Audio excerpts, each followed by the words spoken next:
चलिए, so last class में हम एसक्यूएल डिस्कस कर रहे थे, हमें सब क्वारी से स्टार्ट करना था, है ना। सब क्वारी के पहले तक का कंटेंट हम लोग डिस्कस कर चुके थे। We need to start from the sub query की। सब क्वारी क्या होता है, किस तरीके से हम उसको परफॉर्म करते हैं, ठीक है।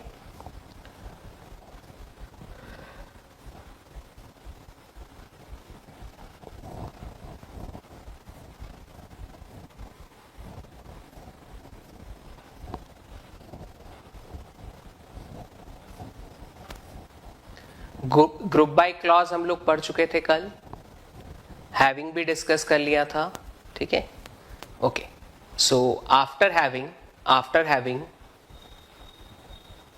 हमें स्टार्ट करना था सब क्वारी से, ठीक है। सो यहां से हम लोग को स्टार्ट करना था, ठीक। चलिए, सो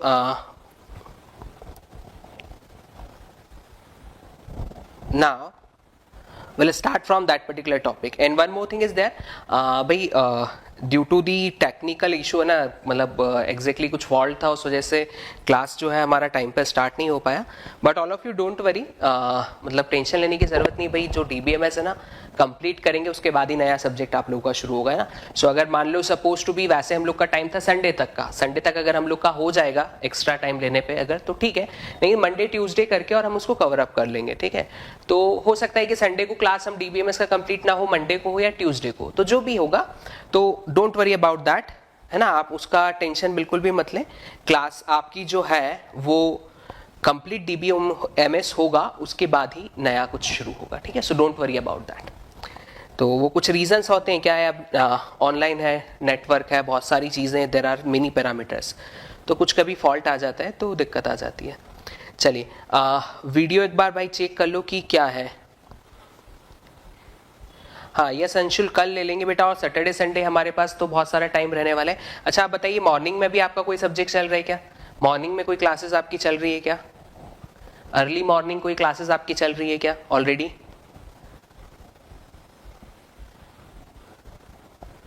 अर्ली मॉर्निंग कोई क्लासेस चल रही है क्या? क्या वीडियो सही प्रॉपरली मुझे तो दिख रहा है यार, आप लोगों को प्रॉपर वीडियो नहीं दिख रहा है क्या? अच्छा, मॉर्निंग डिजिटल चल रहा है, ठीक है ठीक है।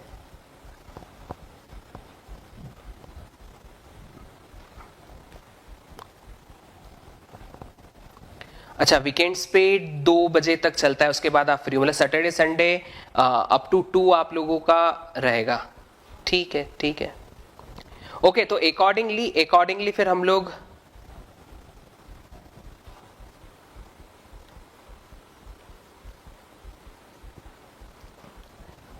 ठीक है बेटा ठीक है। सो देख लेते हैं सैटरडे संडे, आप, मैं कल आपसे, और कल फ्राइडे है ना, कल मैं आपसे और पूछ लूंगा, आप पूछ लीजिएगा सैटरडे संडे कैसा क्लास सर का रहता है। अकॉर्डिंगली हम लोग फिर डिसाइड कर लेंगे और फिर उसके हिसाब से हम क्लास रख लेंगे। यस, कोशिश करेंगे जल्दी, अगर क्लास रहेगा तो हम जल्दी क्लास रख लेंगे, 3 बजे से भी रख सकते हैं, आफ्टरनून में भी रख सकते हैं। तो सैटरडे संडे क्या है कि कुछ अगर हमारा जो बीच में थोड़ा सा टाइम का कम पड़ा है, 1-2 घंटा 1-2 क्लासेस में ऐसा हुआ है, तो वो सैटरडे संडे में कवर अप हो जाएगा, ठीक है। और रिक्वायर्ड रहा तो मंडे को सेम टाइमिंग पे एक क्लास और ले लेंगे, कोई दिक्कत तो है ही नहीं, है ना, मंडे को ले लेंगे हम लोग। तो आप उसकी टेंशन मत लो, क्लासेस आपका पूरा सिलेबस जो है वो कंप्लीट होगा। ऐसा कुछ नहीं भाई कि आज की क्लास कम लगी है तो सर संडे को ही खत्म कर देंगे, ऐसा कुछ भी नहीं है यार, कंप्लीट करेंगे, है ना। जितना मुझे पढ़ाना है वो सब मैं पढ़ाऊंगा, उसी के बाद खत्म करेंगे, चाहे 2 दिन ज्यादा लगे, उससे हमें टेंशन नहीं है।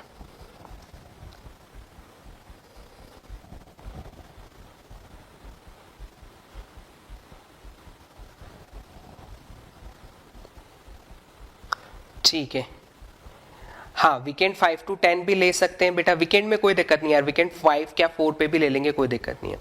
सो आप उस चीज़ का टेंशन ना लें, ठीक है, डेफिनेटली वी विल डू, है ना। यस, चलिए, कल का टाइमिंग हम डिसाइड कर लेंगे क्या रखना है, एग्जैक्ट 5 पे तो नहीं हो पाएगा, है ना, बट हम डिसाइड कर लेंगे कि कैसे क्या रखना है, don't worry about that. But Saturday Sunday ज़्यादा ले लेंगे क्लासेस। चलिए, अब हम टॉपिक पे आ जाते हैं भाई, बिना दूसरा टाइम वेस्ट करते हुए टॉपिक पे आ जाते हैं कि सब क्वारी क्या है ना, व्हाट इज सब क्वारी, और किस तरीके से हम लोग सब क्वारी लिखते हैं या क्यों हम लोग लिखते हैं। तो बेसिकली क्या होता है, अगर सपोज टू बी हमें क्या करना है, if you want to write a query, हमें कोई क्वेरी लिखनी है जिसमें हम क्या चाहते हैं, सपोज से यही क्वेरी है, right, query to find name of employee drawing highest salary. हमें उस एम्प्लॉय का नेम चाहिए जो कि कंपनी से हाईएस्ट सैलरी को क्या करता है, विड्रॉ करता है, ठीक है। So I want to print the name of employee, suppose to be जो हाईएस्ट सैलरी वाला एम्प्लॉय है उसकी सैलरी है 1 लाख, है ना, 1 lakh is the highest salary of a particular employee in a company. तो अब वो क्या चाहता है, we need to print the name of that particular employee. हमें उस एम्प्लॉय का नेम प्रिंट करना है जिसकी सैलरी 1 लाख रुपए है। तो अब उस एम्प्लॉय का नेम किस तरीके से प्रिंट किया जाएगा, उस एम्प्लॉय का नेम किस तरीके से प्रिंट किया जाएगा। तो अगर देखिएगा, ध्यान से सुनिएगा, मैंने लिखा select name from employee where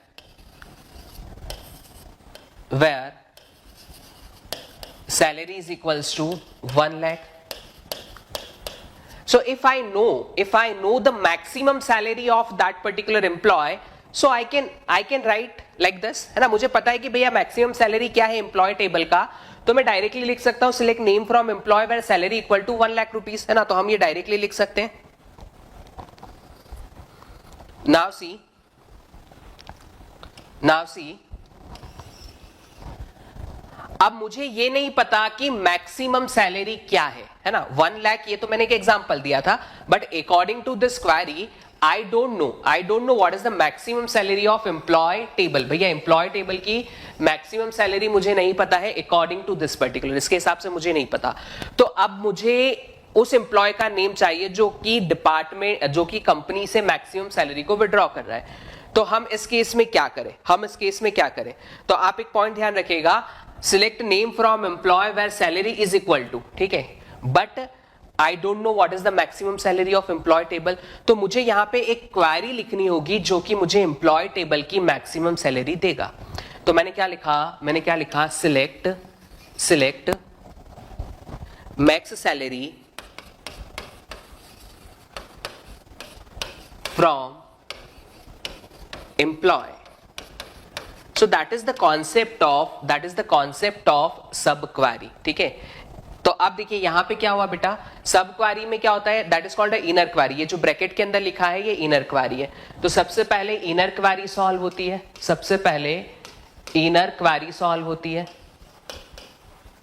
और इनर क्वेरी का जो आउटपुट आता है, उस आउटपुट पे आउटर क्वेरी रन होती है, उस आउटपुट पे आउटर क्वेरी आपकी सॉल्व होती है, ठीक है। सो अगर आपका इनर क्वेरी आउटपुट दे रहा है और उस आउटपुट पे आउटर क्वेरी रन हो रही है, then such type of sub query is called normal sub query. तो इसको बेटा हम लोग क्या कहते हैं, it is a normal sub query है, ठीक है। सो that is called normal sub query.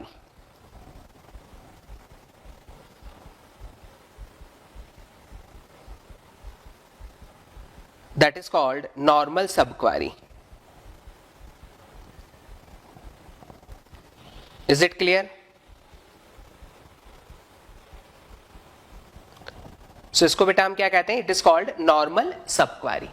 तो अब यहां पे क्या होगा, सबसे पहले आपका इनर क्वेरी सॉल्व होगा, है ना, ये वाला select maximum salary from employ. तो एम्प्लॉय टेबल का जो मैक्सिमम सैलरी है वो आ जाएगा, लाइक 1 लाख। फिर उस रिजल्ट पे outer query select name from employee where salary equal to 1 lakh, तो उस एम्प्लॉय का नेम हमें मिल जाएगा। तो जनरली हम लोग यहां पे क्या करते हैं, इस टाइप की क्वेरी को यूज करते हैं। चलिए नाउ सी हियर, अब सपोज टू बी हमें एक क्वेरी लिखनी है, we need to write a query to find name of employee drawing the salary greater than the salary of Ram। हमें उस एम्प्लॉय की सैलरी चाहिए जिसकी सैलरी, या हमें उन एम्प्लॉयज के नेम चाहिए जिनकी सैलरी राम की सैलरी से क्या है बेटा, ज्यादा है। So we need to give the name of employee whose salary is more than the salary of Ram. क्या होगा बताइए, Write a query to find name of employee drawing the salary greater than the salary of Ram. What would be the query for this? Try to write a query, है ना. Inner क्वारी का मतलब सब क्वारी का concept हमें use करते हुए लिखना है. तो हमें अगर राम की सैलरी पता है, अगर हमें राम की सैलरी पता है तो हम आउटर क्वारी को इजीली रन कर सकते हैं. तो इनर क्वारी में क्या लिख दो कि राम की सैलरी क्या है, उसके लिए एक क्वारी लिख दीजिए और उसके रिजल्ट पे आउटर क्वारी हम लोग रन कर देंगे. So all of you try कि what would be the result corresponding to that particular. What would be the result corresponding to that particular?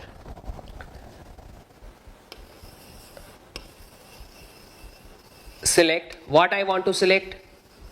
I want to select name from. I want to select name from employee. I want to select name from employee where salary. अब मुझे क्या चाहिए, ये salary greater than चाहिए. किससे greater? Where salary is greater than. Now I need to write a inner query that says that select salary. कौन सा attribute आप सिलेक्ट करना चाहते हो? सैलरी एट्रीब्यूट सिलेक्ट करना चाहते हो तो select salary from employee and what would be the condition here where name is equals to where name is Ram. Where name is Ram. So select name from employee where salary is equal to select salary from employee where name is equals to Ram. तो हमें ये लिखना होगा where salary is greater than और अंदर हमने क्वारी लिख दी. ठीक है, हमें ये लिखना होगा we need to write query like this. ठीक है. So can we say that this query gives you correct output or not? मतलब भाई इसमें कोई एरर तो नहीं है या कोई एरर आने के चांसेस हो सकते हैं या ये हमेशा सही आउटपुट देगा. इनर क्वारी क्या दे रहा है आपको? इनर क्वारी आपको सैलरी दे रहा है किसकी? जिस एम्प्लॉय का नेम राम है. आउटर क्वारी क्या दे रहा है? उस एम्प्लॉय का नेम दे रहा है जिसकी सैलरी यहां से जो सैलरी कैलकुलेट होके आएगी, मतलब जो भी सैलरी बाहर आएगी उससे ज्यादा होना चाहिए. So this query gives you always correct output or there is some problem. तो एक पॉइंट आप सभी लोग ध्यान रखिएगा, इस केस में एक प्रॉब्लम आ सकती है बेटा. कब? इन केस ऑफ मल्टीपल राम. अगर टेबल में एक से ज्यादा एम्प्लॉयज है जिनके नेम राम है. अब सपोज किसी की सैलरी 1 लाख है, किसी की सैलरी 2 लाख है, किसी की सैलरी 3 लाख है. ठीक है, तो भैया इनर क्वारी तो क्या दे देगा आपको? मल्टीपल रिजल्ट्स दे देगा, मल्टीपल आउटपुट आपके आ जाएंगे. 1 लाख भी आ गया, 2 लाख भी आ गया, 3 लाख भी आ गया. अब आउटर क्वारी में आपने लिखा है salary greater than, but greater than what? Greater than 1 lakh और ग्रेटर देन 2 लाख और ग्रेटर देन 3 लाख. तो यहां दिक्कत आने के चांसेस हैं. अगर सिंगल राम है टेबल में तो क्वेरी बिल्कुल सही आउटपुट देगी क्योंकि एक राम की एक सैलरी आएगी और बाहर वाली सैलरी उस सैलरी से ज्यादा होनी चाहिए. देन नो इशू, कोई प्रॉब्लम नहीं है. प्रॉब्लम कब है? जब अगर एक से ज्यादा राम एग्जिस्ट करते हैं और उस केस में मल्टीपल डिफरेंट सैलरीज आपको मिलेंगी तो हम किस सैलरी से ज्यादा वाले का नाम प्रिंट करना चाहते हैं. ठीक है, तो यहां हम लोग यूज करते हैं बेटा एक कॉन्सेप्ट. तो क्या हो सकता है कि भैया कोई भी राम हो, हर राम की सैलरी से ज्यादा वाले का नाम प्रिंट करना है ना. एनी राम, किसी भी राम की जितनी भी सैलरी है, हर किसी राम की सैलरी से ज्यादा वाले एम्प्लॉय का नेम प्रिंट करना है. So in that condition you need to put here greater than all. तो अगर बेटा आप ग्रेटर देन ऑल लगाओगे, ग्रेटर देन ऑल लगाया आपने, इसका मतलब है कि 1 लाख, 2 लाख, 3 लाख, इन सभी से ज्यादा, अल्टीमेटली 3 लाख से ज्यादा वाले सैलरी के नेम, मतलब ये जो 3 लाख है इससे ज्यादा वाले एम्प्लॉयज के नेम क्या हो जाएंगे? प्रिंट हो जाएंगे. तो आप यहां पे पुट कर सकते हैं, या तो आप ग्रेटर देन ऑल पुट कर सकते हैं. तो ultimately it gives you the name of employee who salary is more than 3 lakh. या फिर आप चाहते हैं भैया किसी भी एक भी राम की सैलरी से ज्यादा है ना, उनका भी नेम प्रिंट कर दो. एक भी राम की सैलरी से ज्यादा है उसका नाम प्रिंट कर दो. तो आप यहां पे लिख सकते हो ग्रेटर देन एनी. तो 2 कीवर्ड्स होते हैं, या तो हम ग्रेटर देन ऑल लिखते हैं बेटा या फिर ग्रेटर देन एनी लिखते हैं. तो ग्रेटर देन ऑल मतलब सभी की सैलरी से ज्यादा सैलरी, मतलब 3 लाख से ज्यादा वाला. और ग्रेटर देन एनी मतलब किसी की भी सैलरी से ज्यादा हो, मतलब इस पर्टिकुलर सेल में किसी से भी ज्यादा होना चाहिए. So ultimately it is more then 1 lakh. तो 1 लाख से ज्यादा वाले के नेम हम यहां पे प्रिंट करवा रहे हैं. ठीक है, is it clear? Yes Om Prakash, आप एग्रीगेट फंक्शन इनर क्वारी में यूज कर सकते हो, उससे कोई दिक्कत नहीं है। You can use the aggregate function in inner query, वहां कोई तकलीफ नहीं है बेटा, है ना। इनर क्वारी में अगर जैसे हमने पिछले में लिखा तो था, select max salary from employ, लिखा तो था।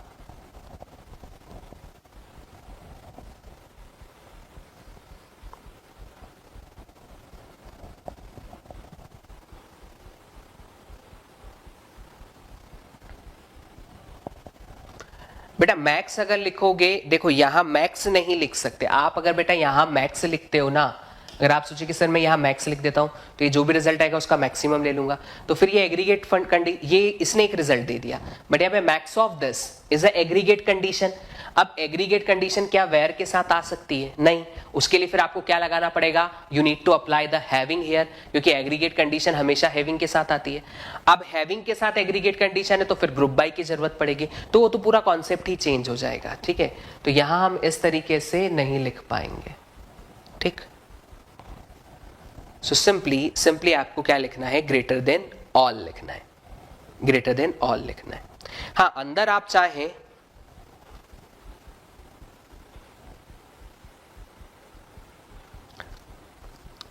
बेटा मल्टीपल राम है, उससे कोई मल्टीपल एम्प्लॉयज हो जिनकी सैलरी राम से ग्रेटर है, उससे कोई दिक्कत नहीं ना। यहाँ पे तो वो सारे ही तो एम्प्लॉय दे रहा है भैया, ये वो सारे एम्प्लॉय के नेम देगा जिनकी सैलरी राम से ज्यादा है, चाहे एक एम्प्लॉय हो, चाहे दो एम्प्लॉय हो, चाहे 1000 एम्प्लॉय हो। अगर उन 1000 एम्प्लॉयज की सैलरी राम की सैलरी से ज्यादा है तो 1000 एम्प्लॉयज के नेम प्रिंट हो जाएंगे, तो वो तो हो ही रहा है ना।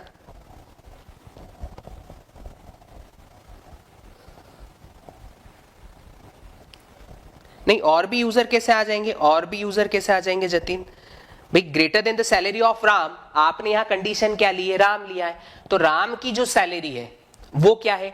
1 लाख है, 2 लाख है, 3 लाख है। तो आपको क्या हर एक राम, मतलब आप चाहते हो भैया कि अगर किसी भी एम्प्लॉय का नाम आए तो उसकी सैलरी टेबल में जितने भी राम है सभी की सैलरी से ज्यादा होनी चाहिए, तो ऑल लगा दिया तो 3 लाख से ज्यादा वाले आएंगे। बाकी एम्प्लॉय से क्या मतलब है? राम की सैलरी से तो ज्यादा है ना। सो बाकी इंप्लॉय से हमें कोई मतलब नहीं है, बाकी इंप्लॉय से हमें कोई मतलब नहीं है। ठीक है, चलिए। So greater than all, greater than any आप लोग यूज कर सकते हो। अब अगर सपोज टू बी क्वारी आपको कुछ इस तरीके से लिखने के लिए कही हुई है, write a query to find name of employees whose salary is equal to the salary of Ram. आपको उन एम्प्लॉयज के नेम चाहिए जिनकी सैलरी राम की सैलरी के इक्वल है। You need to give the name of employees whose salary is equal to the salary of Ram. क्या होगा इसके लिए? क्या क्वारी लिखी जाएगी बताइए? Try it. क्या क्वारी लिखी जाएगी इसके लिए? Write a query to find name of employees whose salary is equal to the salary of Ram, जिनकी सैलरी राम की सैलरी के क्या है बेटा? इक्वल है। whose salary is equal to the salary of Ram, whose salary is equal to the salary of Ram.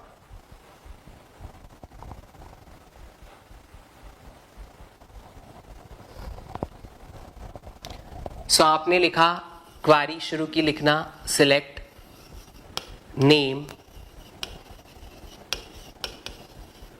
From employee where, then where के बाद where salary is equal to. ना इनर क्वारी में हमें राम की सैलरी चाहिए, so select salary from employee, select salary from employee where name is equals to Ram। ठीक है, अब देखिए बेटा, अगेन प्रॉब्लम इस कंडीशन में क्या हो सकती है, इन केस ऑफ मल्टीपल राम इनर क्वारी आपको सैलरी दे देगा 1000, 2000, 3000 सपोज।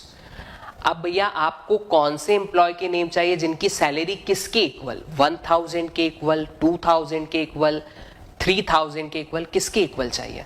तो इनर क्वारी ने सपोज टू भी आपको 3 आउटपुट दे दी, 1000 भी दे दिया, 2000 भी दे दिया और 3000 भी दे दिया, और हमें चाहिए सैलरी इक्वल करवानी है।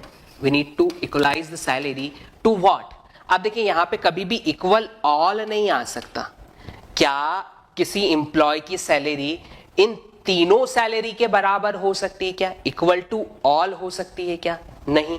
सो इक्वल ऑल हम लोग यहाँ पे नहीं लिखते हैं। हाँ, बट हम ये कह सकते हैं कि हमें उन एम्प्लॉयज की नेम प्रिंट करना है जिनकी सैलरी किसी भी राम की सैलरी के इक्वल हो, मतलब equal any, that means either it is equal to 1000 और 2000 और 3000।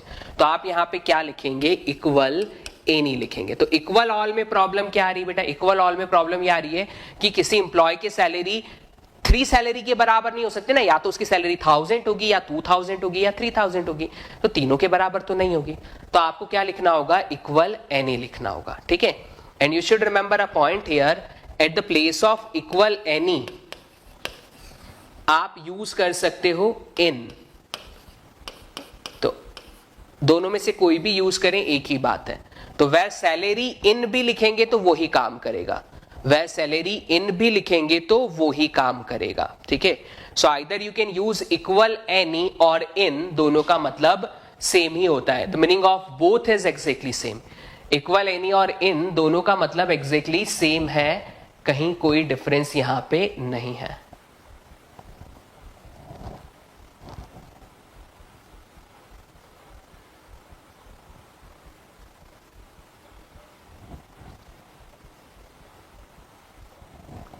Now see here, equal any use करते हो आप, दैट इज इक्विवेलेंट टू इन। दोनों में से कोई भी यूज करो एक ही बात है। या फिर नॉट ऑल, देखिए ये सिंबल जो होता है ना बेटा, ये नॉट के लिए यूज किया जाता है ना, नॉट ऑल। तो नॉट भी लिख सकते हैं या इस सिंबल को भी यूज कर सकते हैं, that is also use to represent not. So not all is equivalent to not in.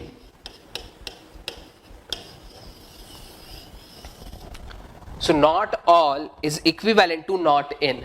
Equal any is equivalent to in. Not all is equivalent to not in. मतलब जहां पे भी हमें not in लगाना है, मतलब हमारा रिजल्ट उस सेट में नहीं होना चाहिए, तो not in लगाते हैं। तो उसकी प्लेस पे हम not all भी लगा सकते हैं। और जब भी equal any यूज करना होता है, उसकी प्लेस पे हम लोग in यूज करते हैं। तो ये इक्विवेलेंट होते हैं, ये इक्विवेलेंट होते हैं, ये ध्यान रखिएगा।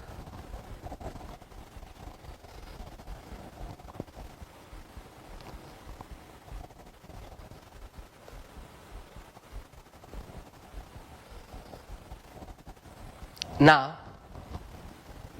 तो देखिए ये तो था नॉर्मल सब क्वारी। मतलब बेसिकली जो आपकी सब क्वारी होती है वो भी 2 टाइप की होती है। एक होती है नॉर्मल सब क्वारी, जो अभी हम डिस्कस कर रहे थे, नॉर्मल सब क्वारी जो अभी हमने डिस्कस किया। अकॉर्डिंग टू द नॉर्मल सब क्वारी हम लोग क्या कह सकते हैं कि जो आउटर क्वारी होती है वो इनर क्वारी जो भी आउटपुट देता है, उस आउटपुट पे हम लोग आउटर क्वारी को क्या करते हैं बेटा, रन करते हैं, ठीक है। So inner query, outer query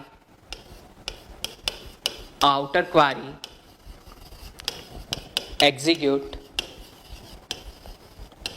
on the outer query execute using output of inner query। ये है नॉर्मल सब क्वारी की बात, ये है नॉर्मल सब क्वारी की बात जो भी हमने डिस्कस किया, ठीक है। अब सपोज टू बी आपके पास एक और नॉर्मल क्वारी हम लोग बना के देखते हैं। सपोज आपके पास 2 टेबल्स है बेटा, आपके पास 2 टेबल है, एक है एम्प्लॉय टेबल, एक है एम्प्लॉय टेबल। एम्प्लॉय टेबल में employee number, employee name and department number. And I am having one more table, मेरे पास एक और टेबल है, that is department table. That is department table. Department table में, employee table में employee number, employee name, department number, और एक और है डिपार्टमेंट टेबल। डिपार्टमेंट टेबल में है department number and department name, ठीक है। अब मुझे उन एम्प्लॉयज के नेम, ध्यान से सुनिएगा क्वेरी क्या बोल रहा हूं मैं, मुझे उन एम्प्लॉयज के नेम प्रिंट करने हैं जो कंप्यूटर साइंस डिपार्टमेंट में काम करते हैं। We need to print the name of employee who works in a computer science department. तो इस क्वेरी को एग्जीक्यूट करने के लिए हमें दोनों टेबल की नीड लगेगी या सिर्फ एम्प्लॉय टेबल से ही काम चल जाएगा? इस क्वेरी को एग्जीक्यूट करने के लिए हमें दोनों टेबल की नीड होगी या नहीं होगी, ये बताइए। We required both the table और नॉट? हमें उन एम्प्लॉयज के नेम प्रिंट करने हैं जो कंप्यूटर साइंस डिपार्टमेंट में काम करते हैं। हमें उन एम्प्लॉयज के नेम प्रिंट करने हैं जो कंप्यूटर साइंस डिपार्टमेंट में काम करते हैं। तो नेम तो बेटा कंप्यूटर एम्प्लॉय के नेम आपको कहां से मिलेंगे? एम्प्लॉय टेबल से। लेकिन कंप्यूटर साइंस डिपार्टमेंट कहां लिखा होगा? डिपार्टमेंट टेबल में। That means what? We need to use both the table, दोनों टेबल हमें यूज करनी होगी। चलिए, अगर मैंने ये बोला कि सपोज कंप्यूटर साइंस डिपार्टमेंट का जो डिपार्टमेंट नंबर है वो 10 है, मुझे पता है कि जो सीएस का डिपार्टमेंट नंबर है ना वो 10 है। अब बताओ क्या सिर्फ एम्प्लॉय टेबल का यूज करके मैं रिजल्ट प्रिंट कर सकता हूं? अब क्या मैं सिर्फ एम्प्लॉय टेबल का यूज करके रिजल्ट प्रिंट कर सकता हूं क्या? If I know that the department number of computer science is 10, अगर मुझे पता है कि कंप्यूटर साइंस का डिपार्टमेंट नंबर 10 है, सो क्या मैं ये काम कर सकता हूं अब? Yes, we can do that thing because इस एम्प्लॉय टेबल में डिपार्टमेंट नंबर वाली फील्ड है। सो अगर मैं क्वेरी को इस तरीके से लिखता हूं, I am writing select employee name from employ where department number is equals to 10। अगर मुझे पता था कि भैया डिपार्टमेंट नंबर 10 है तो मैं तो सिंपल से एम्प्लॉय टेबल का यूज करके और रिजल्ट प्रिंट कर दूंगा ना, कोई दिक्कत नहीं है। मुझे पता है डिपार्टमेंट नंबर 10 है। बट अगर मुझे नहीं पता तो मुझे इस स्पेसिफिक लोकेशन पे डिपार्टमेंट नंबर 10 लेके आना है। तो मैं क्या करूं यहां पे? I can write inner query, यहां एक इनर क्वेरी लिख देता हूं और उस इनर क्वेरी की हेल्प से मैं कंप्यूटर साइंस डिपार्टमेंट का डिपार्टमेंट नंबर आइडेंटिफाई कर लेता हूं। तो मैंने क्या लिखा? Select department number from department table, select department number from department table where department name is equals to computer science, like this. Got it? तो हमने यहां पे क्या किया भैया? अब देखिए, आउटर क्वेरी जो है वो एम्प्लॉय टेबल पे काम कर रही है, इनर क्वेरी जो है वो डिपार्टमेंट टेबल पे काम कर रही है। It is allowed, no issue with that. Inner query independently execute हो जाएगी। भाई इनर क्वेरी किसी पे डिपेंड करेगी क्या? वो तो सिर्फ यहां पे सबसे पहले हम इनर क्वेरी एग्जीक्यूट करते ना, तो सबसे पहले ये इनर क्वेरी रन होगी। क्या करेगा ये? Select department number from department where department equal to CS. तो ये देख लेगा भैया जहां सीएस लिखा है वहां 10 है, यस। तो इनर क्वेरी आपको 10 दे देगी, उस 10 पे आउटर क्वेरी रन हो जाएगी, ठीक है। तो सिंपली अगर हमें एक से ज्यादा टेबल से भी डेटा निकालना है तो एक तरीका और होता है, उसको हम बोलते हैं ज्वाइन। हम दोनों टेबल को ज्वाइन करके भी डेटा निकाल सकते हैं, ठीक है। हालांकि अभी ज्वाइन की बात नहीं की है, तो हम इनर क्वेरी या सब क्वेरी के कॉन्सेप्ट से भी रिजल्ट निकाल सकते हैं। But there is one more way, with the help of join we can do that thing also. आगे हम लोग ज्वाइन ही पढ़ेंगे, है ना। तो ये तरीका भी है और ज्वाइन से भी कर सकते हैं।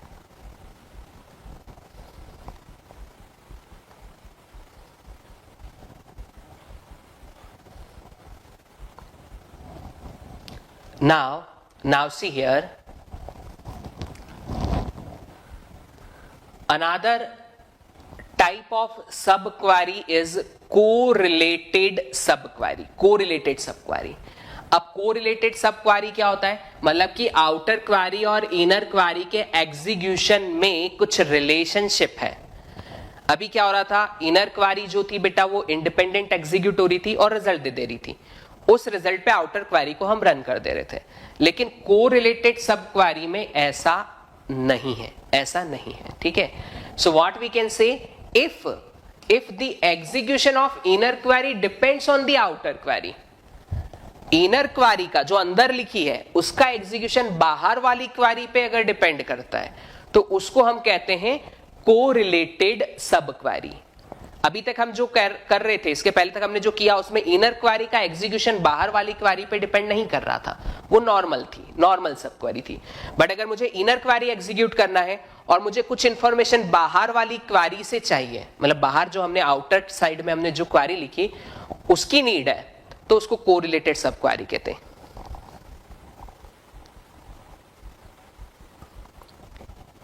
एकांश जैन बेटा, जनरली कंप्यूटर साइंस डिपार्टमेंट एक ही होगा तो एक ही बार एग्जिस्ट करेगा, बट अगर बेटा फिर से 2 बार एग्जिस्ट करता है तो फिर वहां पे आपको लगाना होगा ना इक्वल टू एनी, वही वाली बात हो गई वापस से, ठीक है। बट जनरली क्या होता है, एक कंप्यूटर साइंस एक टेबल है तो एक यूनिवर्सिटी में सीएस एक ही डिपार्टमेंट होगा ना, सीएस के बहुत सारे डिपार्टमेंट ढूंढा होंगे, आपका कॉलेज है उसमें कंप्यूटर साइंस एक ही डिपार्टमेंट होगा, उसका एक ही एचओडी होगा। 2 कंप्यूटर साइंस डिपार्टमेंट एक कॉलेज में जनरली नहीं रहते हैं, तो वो बेसिस पे मैंने वहां पे कुछ नहीं लिखा। हाँ, बट अगर ऐसा है कि भैया एक से ज्यादा सीएस डिपार्टमेंट है बेटा, तो फिर वहां पे वो इक्वल ही नहीं यूज करोगे आप, ठीक है। चलिए, तो इनको हम लोग कहते हैं correlated sub query. Then such type of sub query is called correlated sub query. Now see, normal sub query जो भी हमने लिखी, select name from employee where salary is greater than, देखिए यहां जो इनर क्वेरी है ये एग्जीक्यूट हो जाएगी, खत्म हो जाएगी, राज जो है उसकी जो सैलरी है वो यहां पे आपको मिल जाएगी, और बाहर वाली क्वेरी राज की सैलरी से ज्यादा वाले एम्प्लॉयज के नेम प्रिंट कर देगा। That is simple correlated, that is simple normal sub query. But correlated sub query क्या है, देखिए कोरिलेटेड सब क्वेरी क्या है। अब आप यहां पे देख सकते हैं, यहां देख सकते हैं select title from book as B. देखिए बुक एज बी लिखा है, इसका मतलब क्या है, आपके पास एक टेबल है, the name of that table is book, ठीक है। एक कोई टेबल है, उस टेबल में जो भी कंटेंट होगा उस टेबल का नेम बुक है, ठीक है। यहाँ पे हमने लिखा select title from book as B, मतलब हमने इस बुक को ट्रीट किया एज अ बी, मतलब इसको रीनेम कर दिया, हम कह सकते हैं इसको रीनेम कर दिया एज अ बी। सो हमने इसका एक एलियास क्रिएट किया, या फिर हम बोलते हैं कि we are creating virtual of that particular table, ठीक है। तो इसको हम कहते हैं कि वी आर क्रिएटिंग एलियास और वर्चुअल। तो बुक डेटा, बुक टेबल को एक बार हम एज अ बी ट्रीट कर रहे हैं, वेयर, फिर ये इनर क्वेरी है। Select count star from book as a T, मतलब सेम बुक को एक और बार में यूज कर रहा हूं एज अ टी, एक बार मैं यूज कर रहा हूं बुक को एज अ बी और एक बार मैं यूज कर रहा हूं सेम टेबल को एज अ टी, ठीक है। कंडीशन है where T dot price is greater than B dot price, is greater than B dot price. तो अब देखिए बेटा, इसमें हम क्यों कह रहे हैं कि इनर क्वेरी आउटर क्वेरी का यूज कर रहे हैं। मुझे बताओ, इनर क्वेरी में कहीं पे भी आपने बी की डेफिनेशन दी है क्या? What is B, what is T, ये मैं बता सकता हूं इनर क्वेरी से, क्योंकि मैंने यहां पे डिफाइन किया हुआ है कि जो बुक है ना वही टी है। तो मैं यहां पे टी डॉट प्राइस मुझे समझ में आ जाएगा, अच्छा ये इस बुक के प्राइस की बात कर रहे हैं। लेकिन बेटा यहां पे बी डॉट प्राइस जो है ये इनर क्वेरी नहीं बता पाएगी कि what is B, because inner query में हमने कहीं बी डिफाइन नहीं किया। हमने जो बी डिफाइन किया है वो कहां डिफाइन किया है? आउटर क्वेरी में डिफाइन किया है। कहां डिफाइन किया है? आउटर क्वेरी में। मतलब इस इनर क्वेरी को एग्जीक्यूट करना है तो मुझे बी डॉट प्राइस चाहिए, और ये जो बी डॉट प्राइस है ये इस आउटर क्वेरी के अंदर है, ये इस आउटर क्वेरी के अंदर है। आउटर क्वेरी में जो टेबल है उसके अंदर है। मतलब we need to use that table inside this particular to execute this. मतलब यहां पे इनर क्वेरी को सॉल्व करने के लिए आउटर की जरूरत है, सो इसलिए हम इसे क्या कहेंगे? Correlated sub query. ये पॉइंट क्लियर है सभी को? ये पॉइंट क्लियर है सभी को क्यों हमने इसको कोरिलेटेड सब क्वेरी कहा? That point is clear to all of you और नॉट? अब इसका एग्जीक्यूशन जो है ना वो नॉर्मल सब क्वेरी की तरह इतना आसान, या मतलब कहें कि इतना सिंपल नहीं है। So the way of execution is different. पढ़ेंगे हम, देखते हैं हम कि कैसे उसको एग्जीक्यूट करेंगे। बट ये क्लियर है, अगर आपको कोई भी एक सब क्वेरी लिखी हुई है तो आप उस सब क्वेरी को देख के बता सकते हो कि ये नॉर्मल है या ये कोरिलेटेड है। उस सब क्वेरी को देख के आप बता सकते हो कि ये नॉर्मल है या कोरिलेटेड है।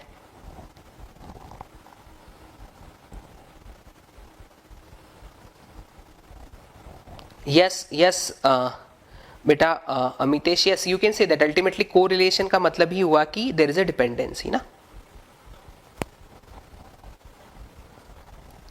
चलिए ओके, सो अब हम देखते हैं कि एग्जीक्यूशन किस तरीके से होता है अगर हमारे पास कोरिलेटेड सब क्वेरी है।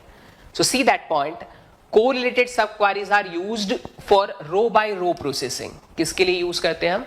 It is use for row by row processing. ठीक है, जो इनर अंदर की साइड लिखी हुई है sub query, each sub query is executed once for every row of outer table और आउटर क्वेरी। जो इनर क्वेरी है ना, जो अंदर की तरफ लिखी हुई है, उस इनर क्वेरी को हमें एग्जीक्यूट करना है for every row of outer table या आउटर क्वेरी। मतलब बाहर की जो क्वेरी है उससे एक रो लेंगे, बाहर की जो टेबल है उससे एक रो लेंगे, उस एक रो के लिए पूरी इनर क्वेरी को एग्जीक्यूट करेंगे, फिर बाहर की टेबल से सेकंड रो लेंगे, फिर उसके लिए इनर क्वेरी को फिर से एग्जीक्यूट करेंगे, फिर बाहर की टेबल से एक थर्ड रो लेंगे, फिर उस थर्ड रो के लिए पूरी इनर क्वेरी को फिर से एग्जीक्यूट करेंगे, और ऐसा चलता जाएगा। कब तक? जब तक कि आउटर टेबल की सारी रो खत्म नहीं हो जाती। ठीक है,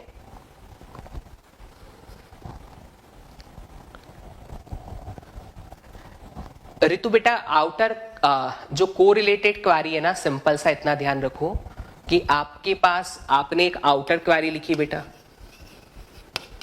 आउटर क्वेरी लिखी, फिर जो भी रिलेशन है उसके बाद आपने अंदर इनर क्वेरी लिखी। ठीक है, अगर ये जो इनर क्वेरी का एग्जीक्यूशन है, इसका एग्जीक्यूशन है, ये डिपेंड करता है आउटर क्वेरी पे। मतलब आउटर क्वेरी की कोई भी इंफॉर्मेशन को यूज करके अगर हम इसको एग्जीक्यूट कर रहे हैं तो उसको कहते हैं कोरिलेटेड।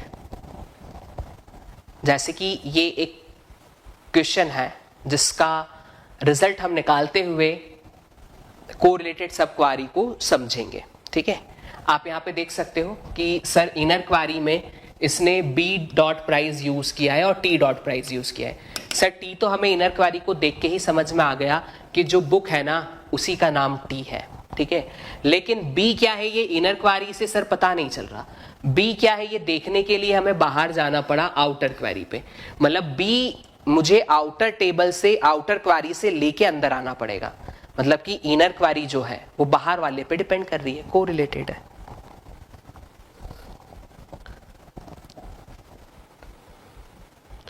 नाउ सी, अब हम क्वेश्चन को पढ़ते हैं। Relation book title price contains the title and price of different books. Assume that no two book have the same price. भैया दो बुक का प्राइस सेम नहीं है।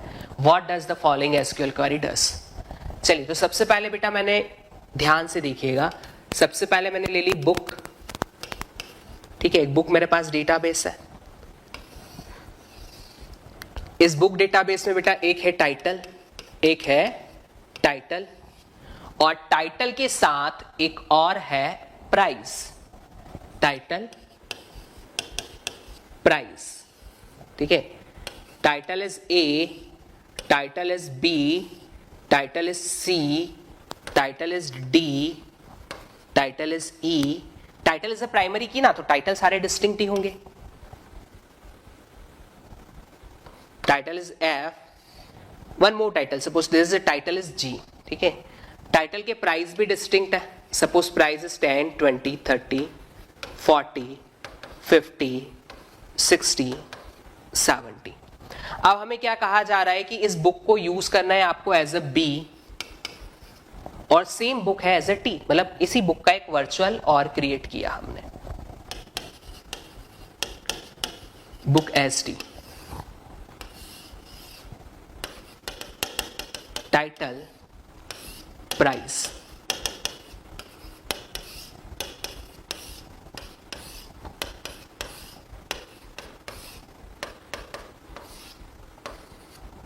ए B C D E F G. ठीक है, प्राइस, यही जो price है सेम कॉपी यहां कर देते हैं क्योंकि सेम ही तो टेबल है, सेम ही तो टेबल है, उसी का तो वर्चुअल है, ठीक है, लाइक दिस। अब हम इस क्वारी को एग्जीक्यूट करके देखते हैं कि रिजल्ट क्या आएगा। लेट्स सी इनर क्वारी, सबसे पहले पढ़ो क्या लिखा हुआ है। Select count star from book as T where T dot price is greater than B dot price. तो ये क्या कर रहा है, ये क्या कर रहा है, book as a T table से रिकॉर्ड्स को काउंट कर रहा है जिन रिकॉर्ड का प्राइस इस बी डॉट प्राइस से ग्रेटर है।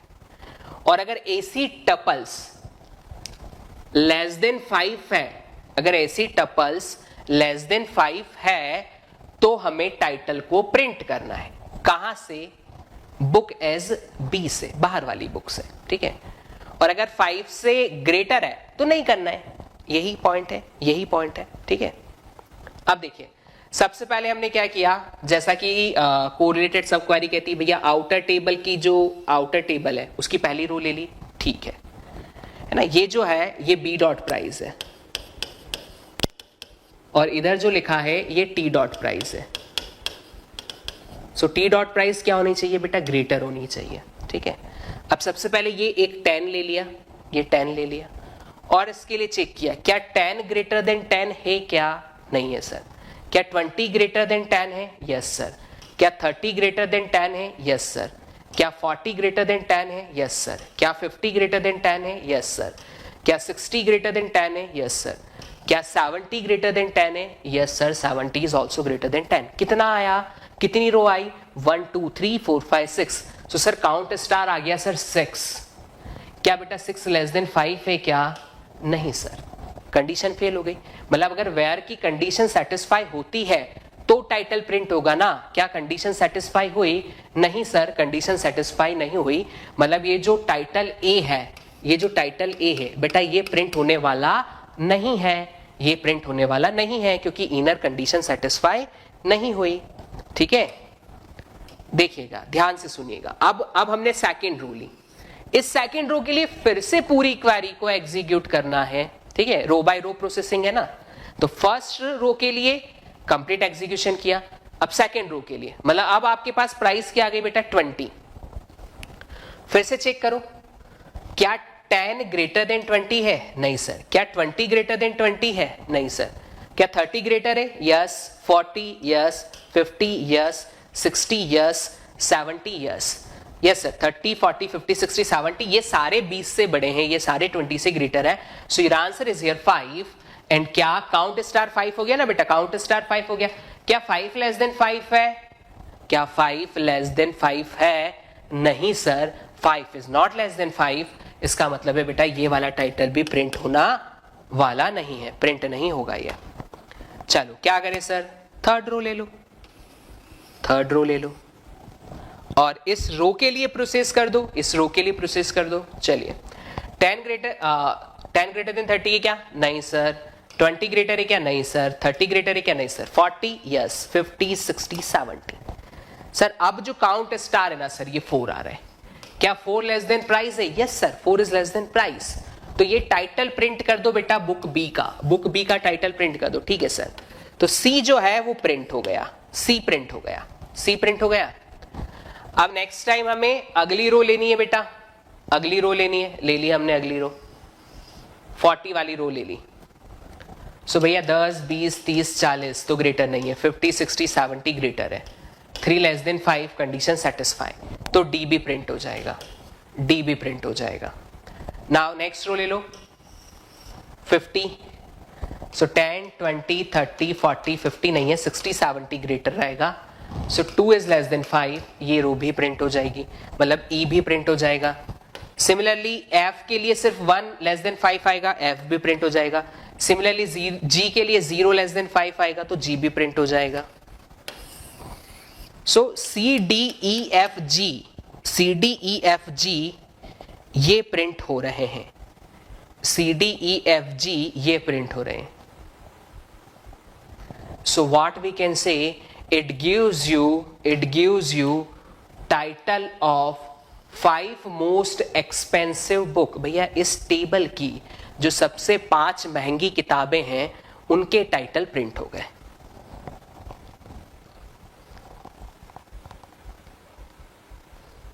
हाँ, इस काइंड ऑफ लूप बेटा, इस काइंड ऑफ लूप की भाई नेस्टेड फोर लूप समझ सकते हो, बिल्कुल नेस्टेड फोर लूप समझ सकते हो कि उसकी एक वैल्यू के लिए पूरी टेबल एग्जीक्यूट हुई, फिर उसकी दूसरी वैल्यू के लिए पूरी टेबल एग्जीक्यूट हुई। Exactly if you want to remember nested for loop दिमाग में रखो, बिल्कुल सही है, वो दिमाग में रख सकते हो।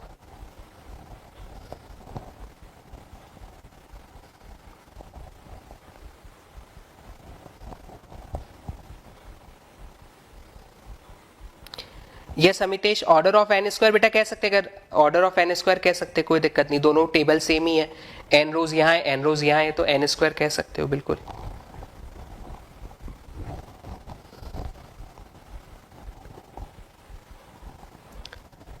सी ऑप्शन बेटा ये बोल रहा है title of 5th most expensive book, है ना, ये तो रिपीट लिख दिया, एक ही चीज 2 बार लिख दी, ये title of 5th most expensive book, बस इतना है।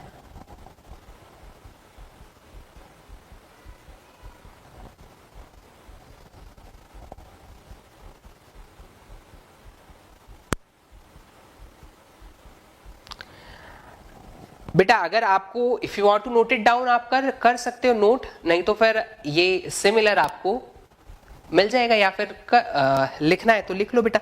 जो पॉइंट्स मैंने बोले थे, या एग्जीक्यूशन समझ में आया या नहीं आया, सबसे पहले तो ये बताओ,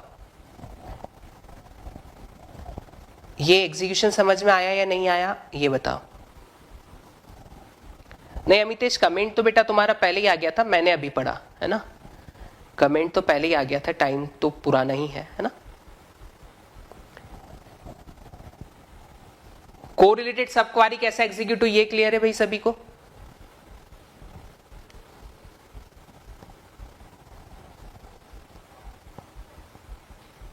इंडेक्सिंग पीडीएफ अपलोड नहीं हुआ है, चलो मैं देख लेता हूं बेटा, एक बार चेक कर लेता हूं मैं, एक बार मतलब मैंने भेज दिया है, मैं पूछ लेता हूं।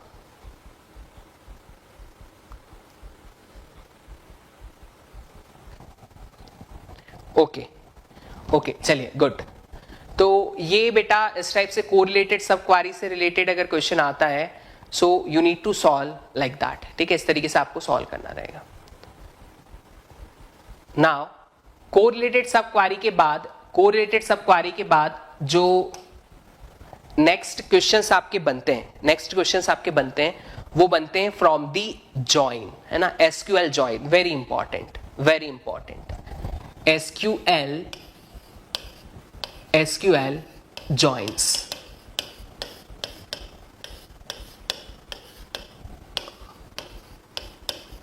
There are a different type of join। join क्यों यूज करते हैं सर? तो बेटा जब एक से ज्यादा टेबल से डेटा रिट्रीव करना होता है तो ज्वाइन यूज करना है। सर आपने 2 टेबल से सब क्वेरी के थ्रू भी तो डेटा रिट्रीव किया, तो सब क्वेरी के थ्रू डेटा रिट्रीव कर लिया हमने, बट क्या होता है कि बहुत सारी प्रॉब्लम्स ऐसी होती हैं या बहुत सारे स्टेटमेंट ऐसे होते हैं जिनको सेटिस्फाई करवाने के लिए 2 टेबल या 3 टेबल है या 4 टेबल है, मतलब कितनी भी टेबल हो सकती है, सो उनको आपस में किसी रिलेशन के थ्रू क्या करना पड़ता है, ज्वाइन करना पड़ता है। So for that there are a various kind of join, बहुत सारे तरीके के ज्वाइंस हैं, various kind of join.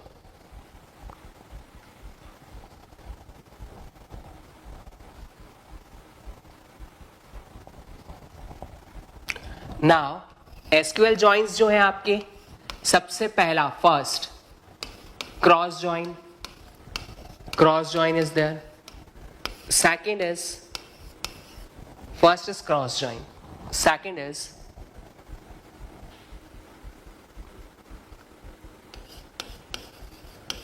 theta join is there, ठीक है। now there is equi join is there, ठीक है। there is natural join is there, ठीक। there is outer join is there। outer join different kind के होते हैं, left outer join,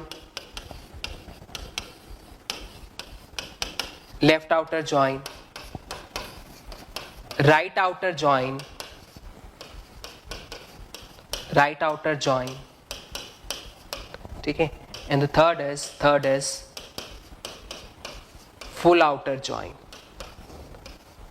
Third is full outer join. So left outer join is there, right outer join is there, and full outer join is there. तो ये तीन joins हैं आपके पास में, ठीक है. Now one more join that is called self join. Self join मतलब अगर टेबल को खुद ही से ज्वाइन करना है, if table want to join to itself, then it is called a self join. तो उसको हम self join कहते हैं. तो इसको हम self join कहते हैं, ठीक है.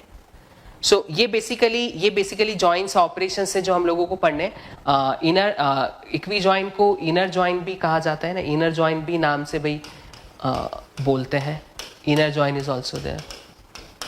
क्रॉस जॉइन को कार्टीशन जॉइन भी कहते हैं, कार्टीशन प्रोडक्ट भी कह दो या कार्टीशन जॉइन कह दो, इट्स लाइक दैट, ठीक है. तो ये बेसिक जॉइंट्स हैं जो हमें डिस्कस करना है, ठीक है. सबसे पहले हम देखते हैं, दो टेबल लेते हैं, क्रॉस जॉइन किस तरीके से परफॉर्म होता है. वन बाय वन सारे जॉइंट्स को हम डिस्कस करेंगे और उस पर किस टाइप के क्वेश्चंस बन सकते हैं, will discuss that thing also. वो भी चीज हम डिस्कस करेंगे.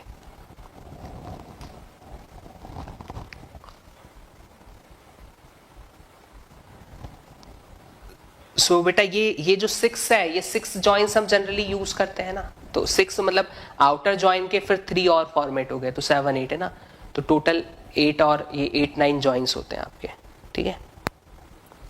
चलिए नाउ सबसे पहले देखते हैं क्रॉस जॉइन. अब देखिए इनमें कुछ पॉइंट्स हैं जो आप लोगों को समझने, मतलब कॉन्सेप्ट है कुछ, मैं हालांकि बताते जाऊंगा कि किस पॉइंट पे आपको मेन फोकस रखना है. मतलब जब भी क्वेश्चन सॉल्व करते हैं तो कहाँ गलतियां होती हैं, जिन गलतियों को हमें नहीं करना है वो भी मैं आपको बताऊंगा. क्रॉस जॉइन की हम बात करें, सपोज हमारे पास दो टेबल है and I am having 2 tables. एक टेबल है बेटा मेरे पास, I am having a table R एक टेबल है. That table consist 3 attributes. चलिए आर एक टेबल है, name of table is R, okay.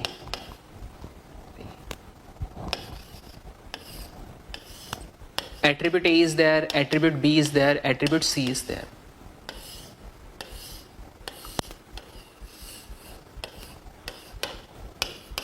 One, two, three, 1, 3, 2, like this. There is another table S, and that table consists 2 attribute D and E, 2, 1, 3, 2, 3, 3. Like this. अब हमें इन दोनों table को क्या करना है, ज्वाइन करना है यूजिंग क्रॉस ज्वाइन. तो हम क्वेरी किस तरीके से लिखते हैं, देखिए सिलेक्ट स्टार, मतलब मुझे सब कुछ सिलेक्ट करना है, सारे कॉलम सिलेक्ट करना है. सो सिलेक्ट स्टार फ्रॉम कहां से. अगर बेटा मैं सिर्फ लिखता हूं सिलेक्ट स्टार फ्रॉम आर, इसका मतलब हुआ है कि भाई सिर्फ आर टेबल का सारा डेटा प्रिंट करना है. तो यहां कोई ज्वाइन नहीं हुआ. ज्वाइन कब होगा, जब हम सिलेक्ट करते हैं एक से ज्यादा टेबल्स हैं, ठीक है. सो एक से ज्यादा टेबल से सिलेक्ट करने को किस तरीके से लिखते हैं, select star from R comma S. जैसे ही ये लिखा ना, इसका मतलब है कि यहां पे हमने आर और एस के बीच में ज्वाइन लगा दिया और सिंपली आपने लिखा है आर कॉमा एस. तो ये जो ज्वाइन होता है ये कहलाता है क्रॉस ज्वाइन, ये कहलाता है cross join. Simply if you are writing R comma S, it is cross join. Select star from R comma S मतलब आपको सब कुछ सिलेक्ट करना है आर और एस दोनों को ज्वाइन करने के बाद. अब जो ज्वाइन है वो है आपका क्रॉस ज्वाइन, ठीक है. तो क्रॉस ज्वाइन क्या करता है, क्रॉस ज्वाइन क्या करता है, जब आपने दो टेबल के बीच में ज्वाइन लगाया तो आप यहां पे क्या प्रिंट करवाना चाहते हो, ultimately star represents number of attribute. Table R में कितने एट्रीब्यूट है, suppose to be attributes in table R, attributes in table R is A attribute है टेबल आर में. और जो नंबर ऑफ एट्रीब्यूट है टेबल एस में, सपोज इट इज बी, ठीक है. तो यहां जो प्रिंट होगा, जो फाइनल टेबल रिजल्टेंट टेबल जो प्रिंट होगी बेटा, उसमें नंबर ऑफ एट्रीब्यूट्स होंगे आपके ए प्लस बी. टोटल कितने हो गए, 5. 3 इधर के 2 इधर के, टोटल 5.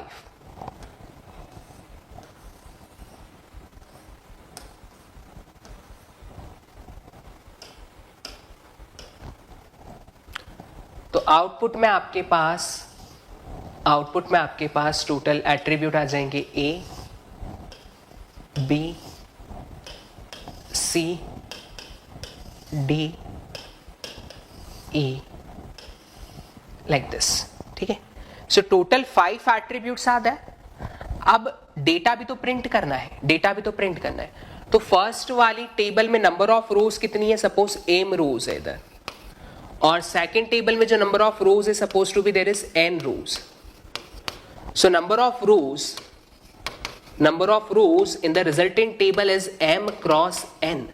दोनों की रो का मल्टीप्लीकेशन हो जाता है. कार्टेशियन प्रोडक्ट क्या करता है? मल्टीप्लीकेशन ही तो करता है. तो इसमें 3 रो है, इसमें 3 रो है. सो 3 इंटू 3 कितना हो गया बेटा? 9. तो 9 रोज आपको आउटपुट में प्रिंट करती है. मतलब इसकी जो फर्स्ट रो है that is connected with all this 3 row. First row of table R is connected with all the row of table S. So result क्या आएगा? 1 2 3 2 1. Second row 1 2 3 3 2. Next row 1 2 3 3 3. So first row of R is connected with all the row of S. Similarly, second row of R, that is 2 3 1 2 1 2 3 1 3 2 2 3 1 3 3. ठीक है. Now the third row of this is connected with all. 3 3 2 3 3 3 3 2 3 3 2 connect with first 2 1 से connect होगा, फिर 3 2 से. Now 3 3 2 connect with 3 3. So that would be your output. Is it clear? भैया ये clear है? Is it clear to all? जब भी Cartesian होगा या जब भी क्रॉस जॉइन होगा, नंबर ऑफ एट्रीब्यूट्स का एडिशन हो जाएगा और नंबर ऑफ रोज का मल्टीप्लीकेशन हो जाएगा. Is it clear?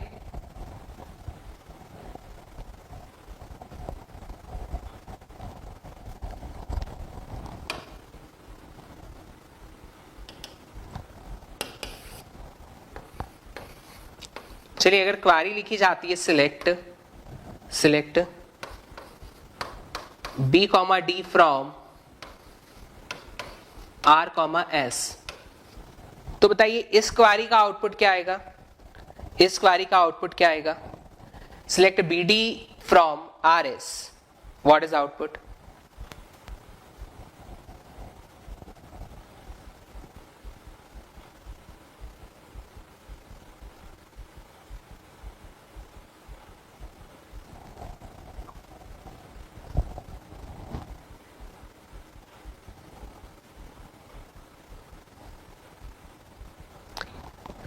Select BD from RS. What we can say बेटा इन दैट कंडीशन हम लोग क्या कह सकते हैं कि कॉलम तो बेटा आपके B और D सिर्फ 2 कॉलम. देखिए यहाँ स्टार था, मतलब सब कुछ तो 5 कॉलम थे.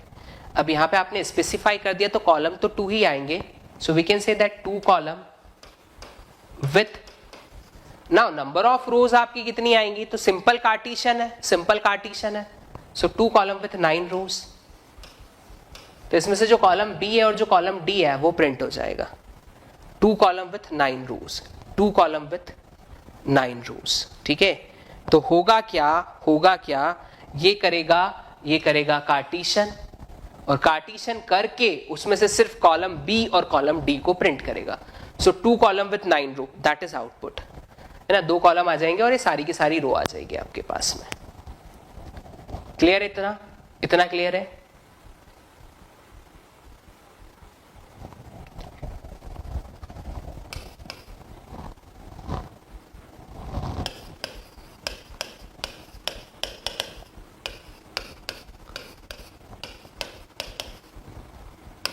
Suppose you have a table R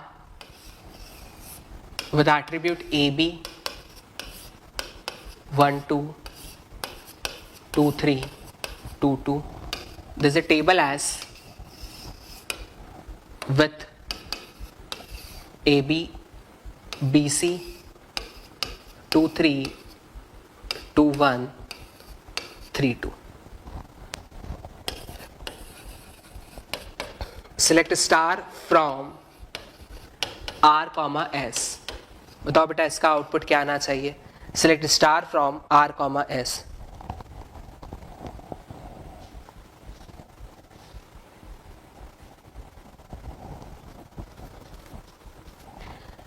yes simple Cartesian है। और बेटा एसक्यूएल देखिए डुप्लीकेसी अलाउ है या नहीं ये तो एसक्यूएल पे निर्भर करेगा ना। आप एसक्यूएल जो होता है बाय डिफॉल्ट डुप्लीकेट वैल्यूज तो प्रिंट करता ही है। अगर आपने यहाँ पे डिस्टिंक्ट लिख दिया तो डुप्लीकेट रिकॉर्ड या डुप्लीकेट टपल्स या जो भी सिलेक्ट कर रहे हो डिस्टिंक्ट सिलेक्ट होगा।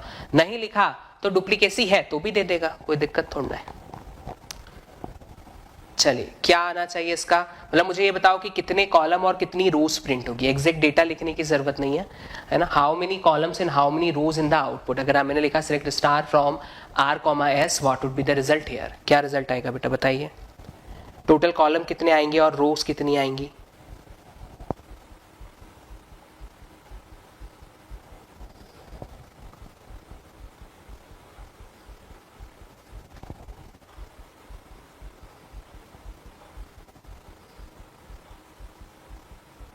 सो अल्टीमेटली हमें यहाँ पे स्टार का मतलब है सारे कॉलम्स ऐड करने हैं, मतलब नंबर ऑफ कॉलम्स का एडिशन होगा।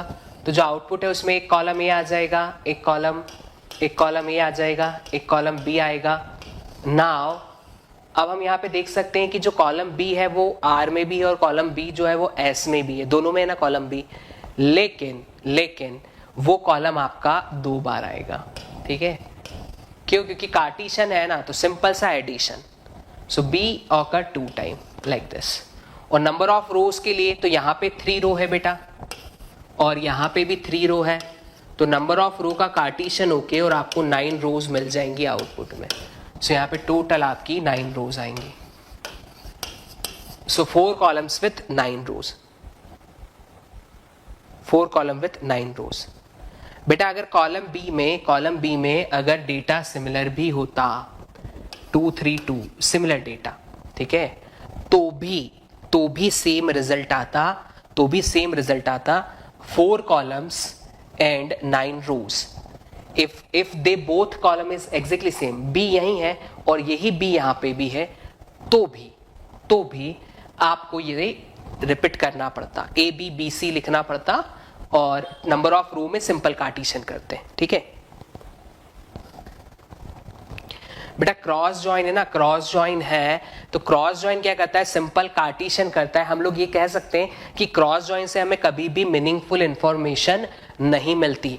और वी कैन से दैट कि अगर हम कभी भी 2 टेबल के बीच में क्रॉस जॉइन करके उनको जॉइन करेंगे ना, तो हमेशा जॉइन जो होगा वो लॉसी ही होगा। इसलिए जब मैंने डीकंपोजिशन पढ़ाया था तब मैंने आपको बोला था इन दोनों टेबल के बीच में नेचुरल जॉइन करोगे, कहा था उस टाइम पे कि नेचुरल जॉइन करना है। हम नेचुरल जॉइन करते थे 2 डिकम्पोज्ड रिलेशन के बीच में, याद है कि भूल गए?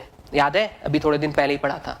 लेकिन यहां हम क्रॉस जॉइन की बात कर रहे हैं, तो अगर 2 टेबल के बीच में क्रॉस जॉइन करेंगे तो वो हमेशा लॉसी होगा, इसलिए हम कभी भी क्रॉस जॉइन नहीं करते, हम नेचुरल जॉइन करते हैं। नेचुरल जॉइन का रिजल्ट आगे पढ़ेंगे कि क्या है। Yes, redundant column is allowed here, बिल्कुल अलाउड है बेटा, बिल्कुल अलाउड है। ये 2 टाइम प्रिंट होगा, ठीक है? अच्छा, अब अगर मैंने यहां पे ये लिखा कि सिलेक्ट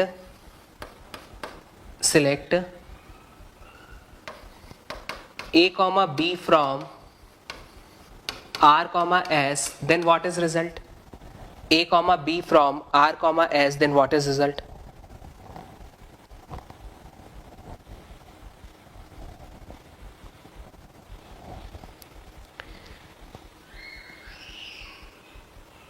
अंशुल, ये टेबल अलग है और ये टेबल अलग है तो सेम नेम क्यों नहीं हो सकते बेटा? अरे भाई एक एम्प्लॉय टेबल है उसमें डिपार्टमेंट नंबर है और एक डिपार्टमेंट टेबल है उसमें डिपार्टमेंट नंबर है, तो दोनों के एट्रीब्यूट सेम ही तो थे।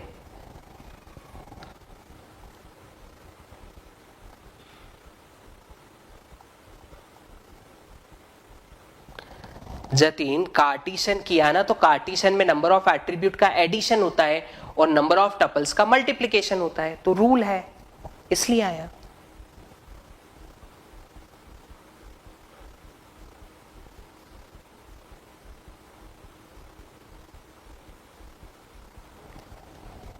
अब देखिए बेटा, इस केस में क्या होगा, आप यहां से क्या सिलेक्ट कर रहे हो, you are selecting A comma B from R S, ठीक है।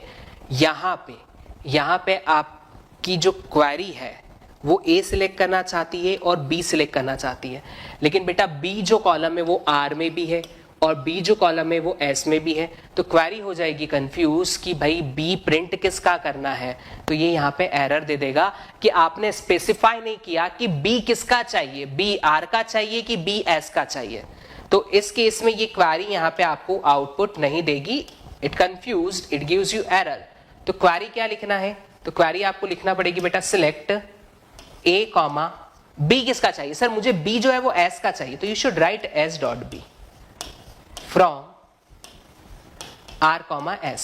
Now no issue, then it gives you the result 2 column 9 row.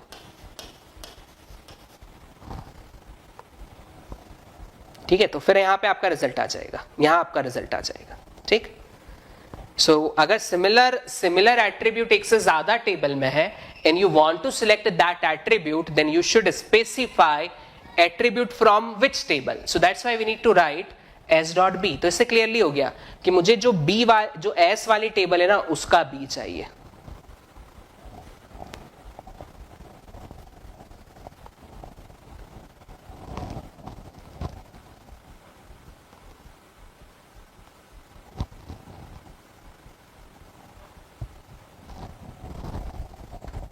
Now see here, I am having a table R with column AB,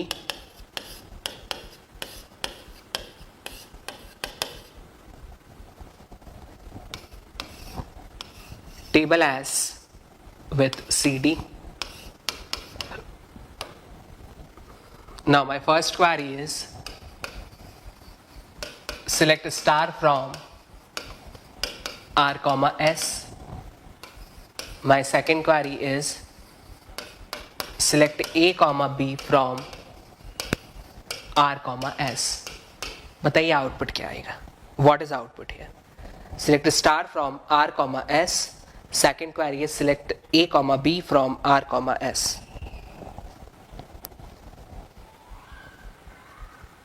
first जो relation है, first जो table R है उसमें 3 आपकी रोज हैं।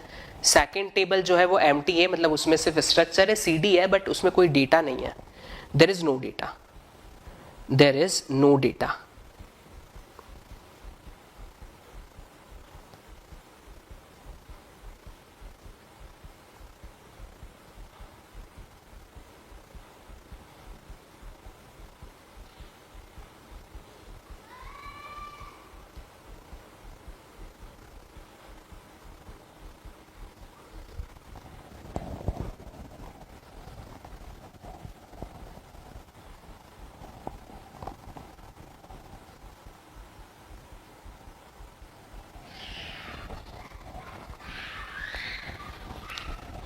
देखिए बेटा, देखिए ध्यान से सुनिएगा, करना क्या है सर, कार्टेशियन करना है। सबसे पहले कहां जाओगे, दिमाग कहां जाना चाहिए, कार्टेशियन पे, ठीक है सर। कार्टेशियन करना है तो जो नंबर ऑफ कॉलम्स होते हैं ना सर, उनका होता है एडिशन 2 + 2। तो सर कॉलम तो आएंगे रिजल्ट में 4, और नंबर ऑफ रोज जो होती है ना सर, उनका होता है बेटा मल्टीप्लीकेशन। सो 3 मल्टीप्लाई, इसमें रो कितनी है 0, तो भैया 3 का 0 में मल्टीप्लाई करोगे तो रिजल्ट क्या आएगा 0, तो रो तो एक भी नहीं आएगी।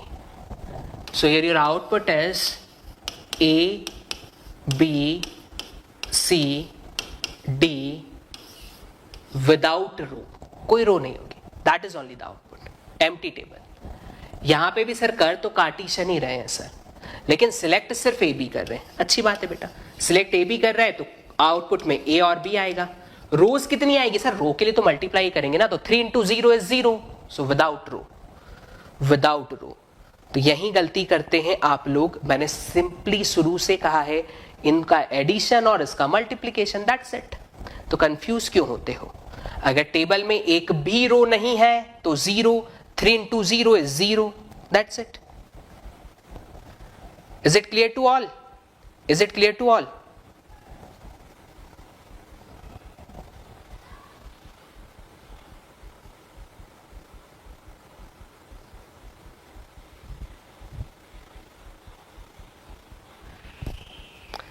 बेटा नल कुछ नहीं होता ना, अरे भाई पूरी पूरी रो ही नल है, इसका मतलब वो है ही नहीं ना, कोई एक स्पेसिफिक सेल नल होता तो बात अलग थी, अब टपल ही नहीं है ना वहां पे, तो टपल ही नहीं है।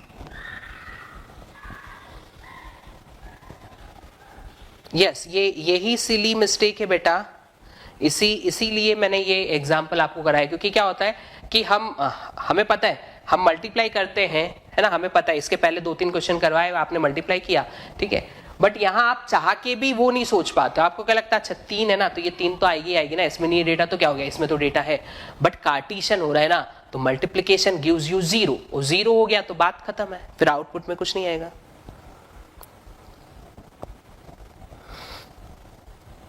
रियाज बेटा पूरे कॉलम में नल वैल्यू नहीं होती है, पूरी रो नल थोड़ी ना होती है, उसका कोई एक सेल नल होगा, कोई 2 सेल नल होगा, हाँ एक में डेटा है और एक नल है, तो ठीक है we can say that there is 1 row, इसका मतलब है 1 रो, बट दोनों नल थोड़ी ना होते, दोनों नल कैसे, दोनों नल मतलब टेबल ही, कॉलम ही नहीं है वहां, सेल ही क्या बोलते, रो ही नहीं है वहां पे।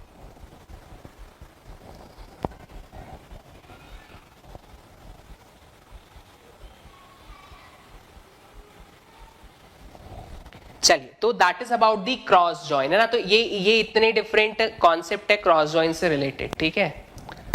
अब देखिए मैंने लिखा एक, चलिए एक टेबल ले लेते हैं, फिर से टेबल आर ले लेते हैं, अब हम पढ़ रहे हैं theta join, theta join,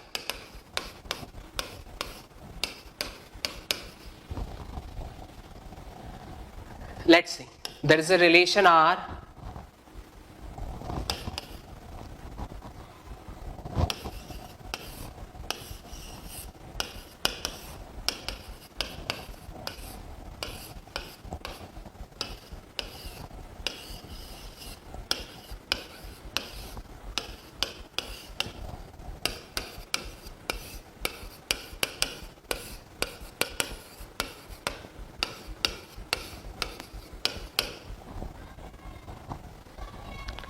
there is a relation R and relation S that consists the following data, ठीक है। अब मैंने क्वारी लिखी select star from R, S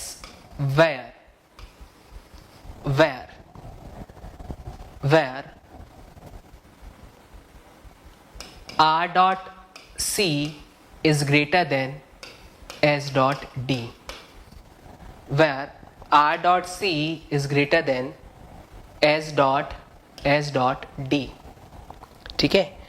तो अब देखिए इसको हमने थीटा जॉइन क्यों कहा, तो अगर हम सिर्फ इतना लिखते हैं बेटा कि select star from R S, वहां पे कोई भी वेयर कंडीशन, मतलब अगर हम 2 टेबल को डायरेक्टली ज्वाइन कर दे रहे हैं तो that is a theta join, but अगर हम उन 2 टेबल को किसी कंडीशन पे ज्वाइन कर रहे हैं, किसी कंडीशन पे ज्वाइन कर दें, कंडीशन किसके साथ आती है सर, कंडीशन तो हमेशा वेयर के साथ ही आती है ना, तो किसी कंडीशन पे ज्वाइन कर रहे हैं, किसी कंडीशन पे ज्वाइन कर रहे हैं, so that condition is called theta condition, that condition is called theta condition. So that's why we are saying that कि it is a theta join, इसलिए हम लोग इसको क्या कह रहे हैं, थीटा जॉइन कह रहे हैं। तो ये क्या करेगा, ये सिर्फ उन टपल्स को प्रिंट करेगा जहां ये कंडीशन सेटिस्फाई होगी। तो सर सबसे पहला काम क्या करेगा, तो बेटा सबसे पहले ये जाएगा, क्या लिखा है R, S, तो ये करेगा क्रॉस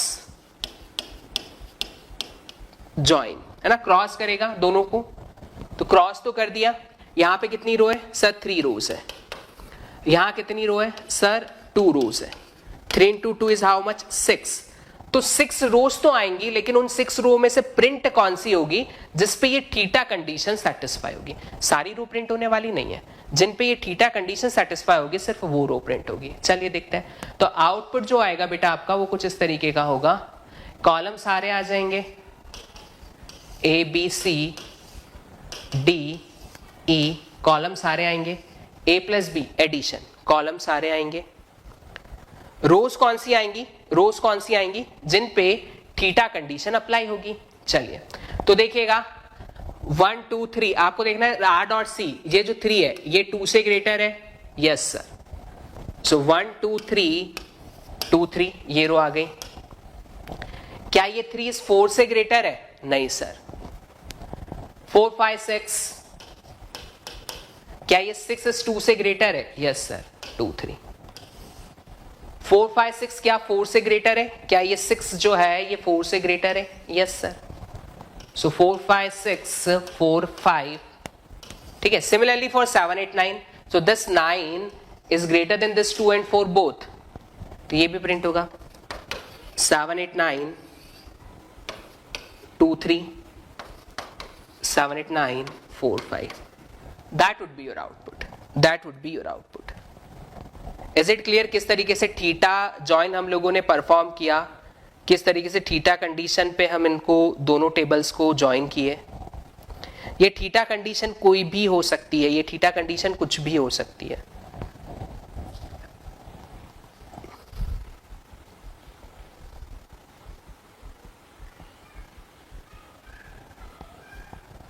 Is it clear?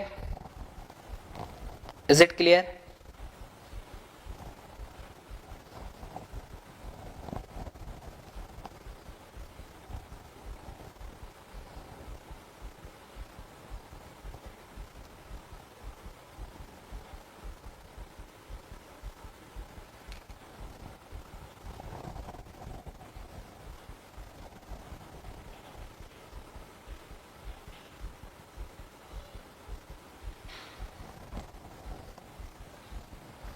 देखो बेटा, आपको दोनों टेबल में, इसमें 3 रो है, इसमें 2 रो है, तो 3 × 2 6, टोटल 6 रोज आ गई। उनमें से सिलेक्ट कौन सी करोगे जिसमें R dot C S dot D से ग्रेटर है। अब आप देख लो ना, यहाँ पे, यहाँ देख लो, ये R डॉट सी वाली थी, ये पूरा रिजल्ट R डॉट D से ग्रेटर है, 3 greater than 2, 6 greater than 2, 6 greater than 4, 9 greater than 2 and 9 greater than 4। तो वो वाली रो प्रिंट करी, जहाँ पे ग्रेटर नहीं है उसको प्रिंट नहीं करना है बस।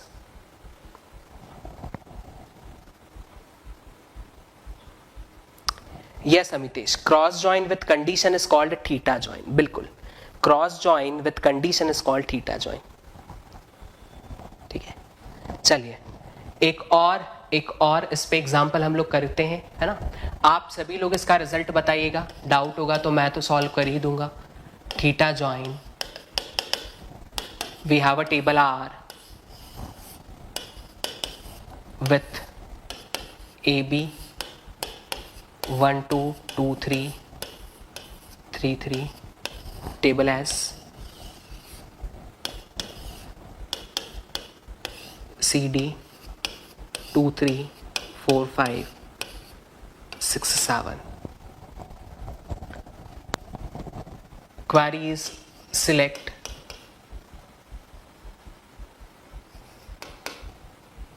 AC from RS where R dot S, where R dot A, where R dot B is less than S dot D, and R dot and R dot C and R dot C is greater than 2.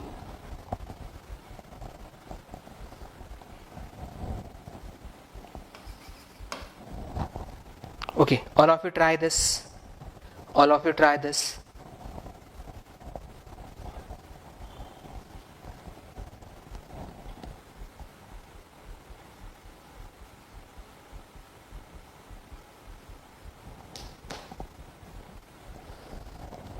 क्या result आना चाहिए बेटा, इसके लिए check करिए।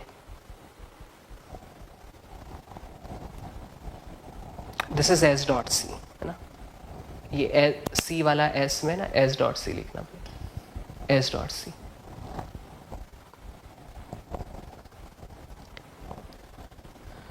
Video Apoorva, I think video is clear, है ना, मतलब मुझे तो मोबाइल में सही दिख रहा है, बाकी को भी भैया बफरिंग तो नहीं हो रही वीडियो में, एक बार चेक कर लो, audio video everything is going okay और नॉट।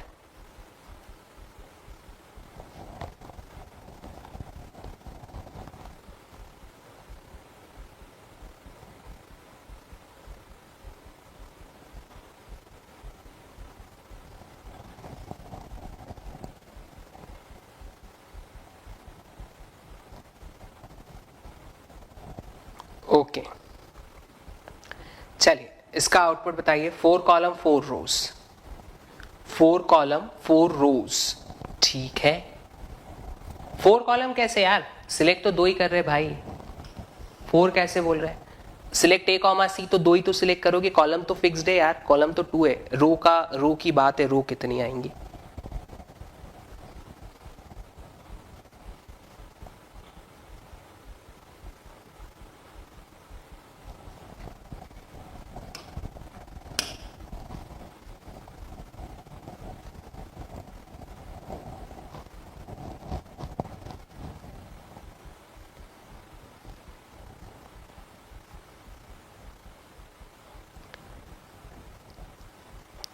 चलो एक पॉइंट देखो, कार्टीशन करना है. यस सर कार्टीशन तो करना ही है सर, कार्टीशन करना है ना. यस कार्टीशन करना है. सो बेटा 3 इंटू 3 कितनी हो जाएगी, 9 हो जाएगी. लेकिन एक पॉइंट, एक थोड़ा सा दिमाग लगाते हैं, S dot C greater than 2 चाहिए. सो इसमें ग्रेटर देन 2 है और इसमें ग्रेटर देन 2 है, मतलब इस रो का जो भी कार्टीशन होगा वो तो वैसे ही रिजेक्ट होने वाला है बिकॉज ऑफ दिस कंडीशन. ठीक है, क्योंकि R dot be less than S dot D ये भी सेटिस्फाई होना चाहिए एंड ये भी सेटिस्फाई होना चाहिए. तो इस रो के रिजल्ट्स तो वैसे ही डिस्कार्ड होने वाले, तो भाई इसका कार्टीशन ही क्यों करें. हमें पता है कि वो अगर कार्टीशन कर भी लूंगा तो बाद में मुझे उसको हटाना है, तो कार्टीशन करने का मतलब नहीं है. अब अल्टीमेटली हम बोले कि ये 3 रो है और ये 2 रो है, तो टोटल कार्टीशन में 6 आएंगे, 6 आएगा. ठीक है, ध्यान दीजिएगा 1 2 4 5 1 2 6 7 2 3 4 5 2 3 6 7 3 3 4 5 3 3 6 7. ठीक है, ये है बेटा ए, ये है बी, ये है सी, ये है डी. हमें दिमाग किस पे लगाना है, आर डॉट बी जो है वो एस डॉट डी से लेस होना चाहिए. सो देखिए यहाँ पे जो 2 है ये लेस देन 5 है, this 2 is less than 5, yes. This 2 is less than 7, yes. This 3 is less than 5, yes. This 3 is less than 7, yes. This 3 is less than 5, yes, and this 3 is less than 7, yes. मतलब ये सारी ही रो select होके आएंगी. So what we can say, number of column में 2, मतलब एक तो आपका बेटा ए वाला कॉलम प्रिंट होगा और एक आपका सी वाला कॉलम प्रिंट होगा, लेकिन रोज आपकी 6 प्रिंट होंगी, 6 रोज सारी ही प्रिंट होंगी. So column A and column C with 6 rows.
चलिए एम्प्लॉय एंड डिपार्टमेंट, 2 टेबल है आपके पास में.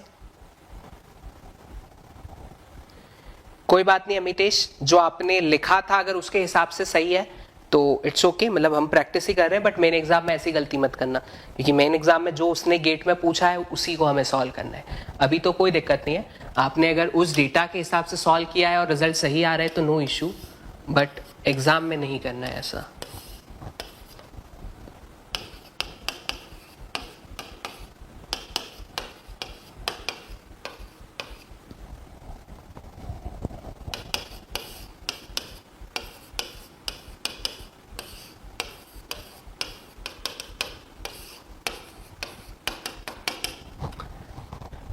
We have an employee table and department table. Employer table department table का डेटा हमें दिया हुआ है. ठीक है ना, सी My query is select star from R comma S where R comma S नहीं यार, name of table. Select star from employee comma department where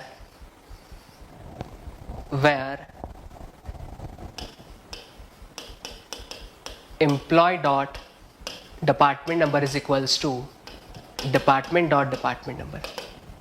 Can we say that it is a theta join and theta condition is equal condition? Voice आवाज नहीं आ रही क्या? My voice is clear और not? एक बार reply करो तो.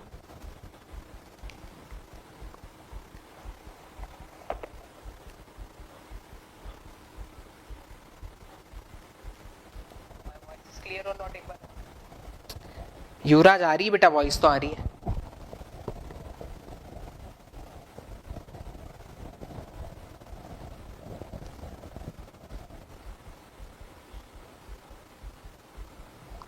चलिए, select star from employee comma department where employee dot department number is equal to department dot department number. ठीक है, तो can we say that it is a theta join and where the theta condition is equal condition? Yes or no? Theta condition is equal condition.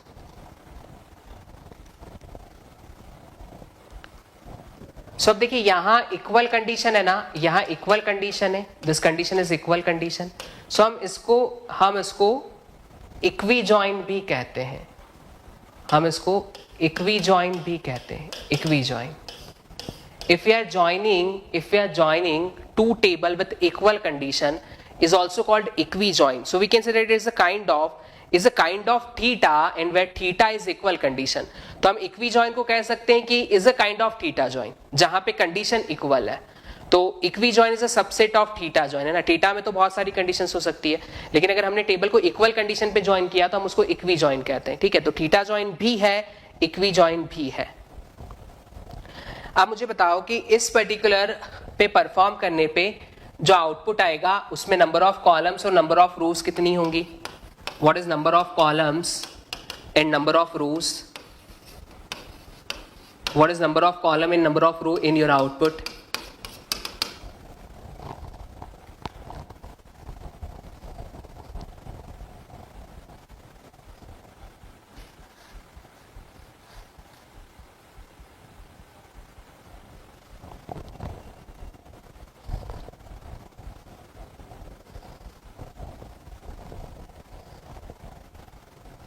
तो number of column के लिए बेटा, number of column के लिए हम लोग कह देंगे सर 5. क्यों? 3 यहां पे है, 2 यहां पे है, स्टार है, एम्प्लॉय कॉमा डिपार्टमेंट लिखा है, तो क्रॉस करने के बाद इक्वल कर रहे हैं, तो number of columns 5. Number of रोज में अब सिर्फ वो रो आएंगी जहां इक्वल कंडीशन सेटिस्फाई होंगी.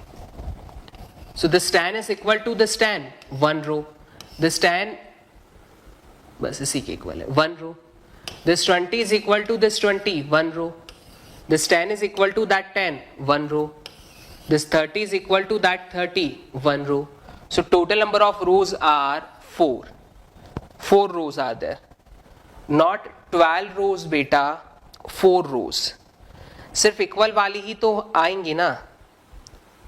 जहां डिपार्टमेंट नंबर इक्वल होगा सिर्फ वही रो तो प्रिंट होगी. So number of column is 5, number of rows are 4. Number of column is 5, number of rows are 4.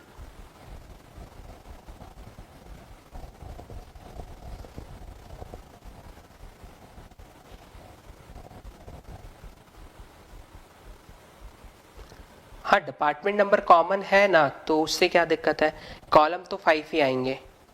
ठीक है, क्योंकि कर क्या रहे हैं बेटा, मैंने बोला ना कार्टीशन होके और रिजल्ट देना, मतलब कि कॉलम वही है. कार्टीशन किया सबसे पहले, फिर इक्वल कंडीशन सेटिस्फाई करी ना. तो इतना ध्यान रखो, चाहे क्रॉस जॉइन हो, चाहे थीटा जॉइन हो, चाहे इक्वी जॉइन हो, चाहे इनर जॉइन हो, इन सभी में नंबर ऑफ कॉलम्स का एडिशन ही करते हैं. क्रॉस जॉइन में रोज को डायरेक्टली मल्टीप्लीकेशन कर देते हैं, बाकी जॉइंट्स में according to the theta condition या इक्वल कंडीशन के अकॉर्डिंग हम रिजल्ट को प्रिंट करवा देते हैं। बस इतना ध्यान रखना है आप लोगों को, ठीक है।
Okay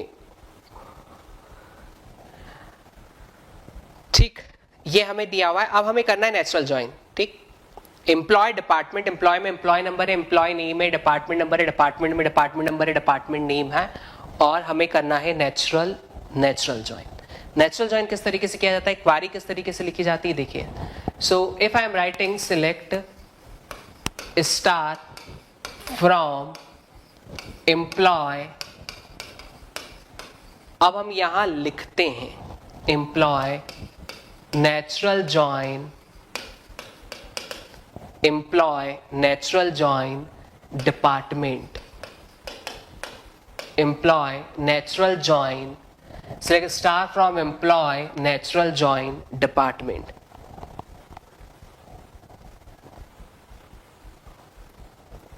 Select star from employee natural join department, ठीक है।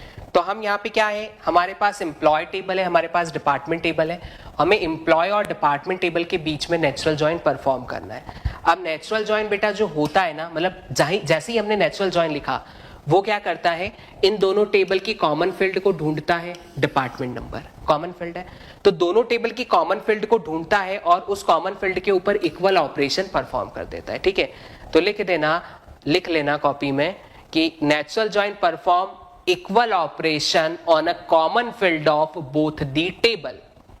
Natural join, write down this point in your copy, natural join perform equal operation on a common field of both the table, दोनों टेबल की common field के ऊपर वो equal operation को perform करता है, दोनों टेबल की कॉमन फील्ड के ऊपर वो इक्वल ऑपरेशन को परफॉर्म करता है, ठीक है।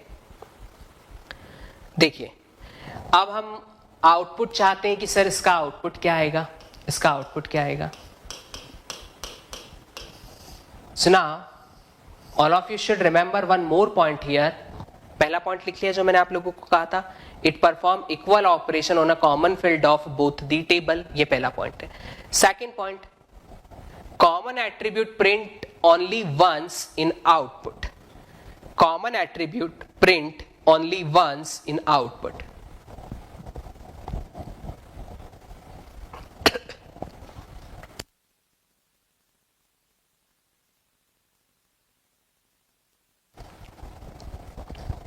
दोनों में कॉमन एट्रीब्यूट क्या है, डिपार्टमेंट नंबर। तो डिपार्टमेंट नंबर आउटपुट में बेटा एक ही बार प्रिंट होगा, employee number, employee name, department number and department name, तो एक ही बार प्रिंट होगा, ठीक है। चलिए, सो इक्वल ऑपरेशन परफॉर्म करना है, 10 connect with 10, 20 connect with 20, 10 connect with 10, 30 connect with 30, like this. So your output is 1 A 10 CS। 2B 20 IT, 3C 10 CS, and 4D 30 EC, 4D 30 EC. So that would be your output. That would be your output. Is it clear? Is it clear?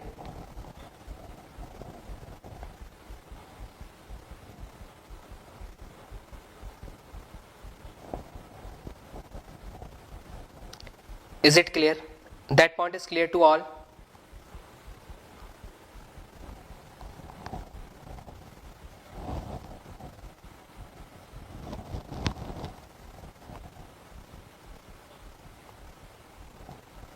Okay. Now see here. Now see here.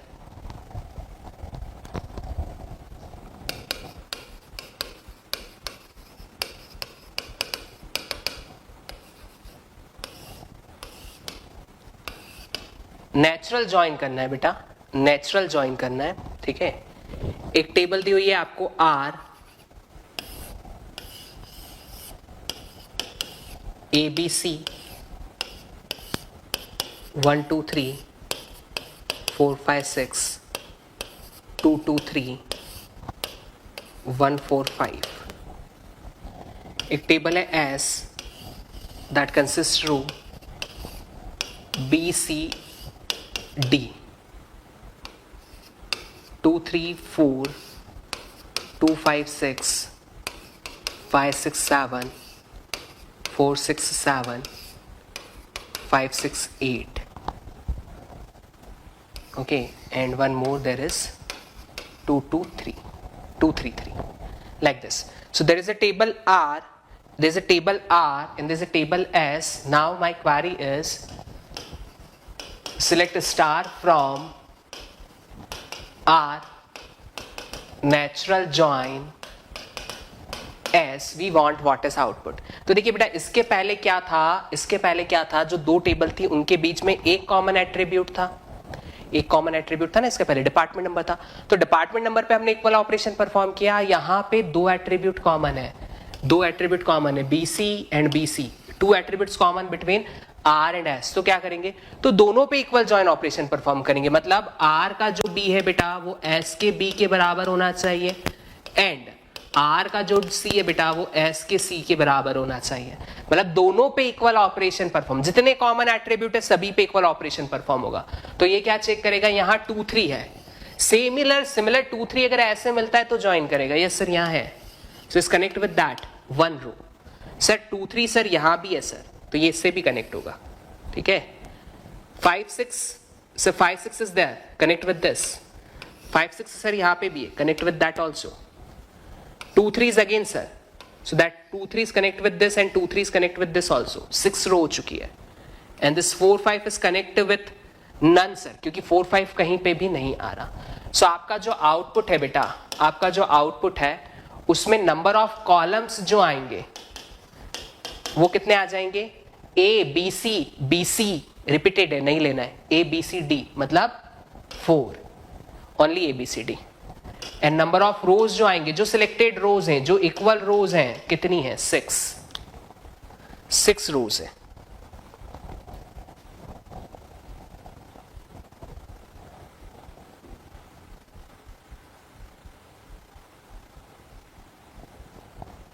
ठीक है, is it clear.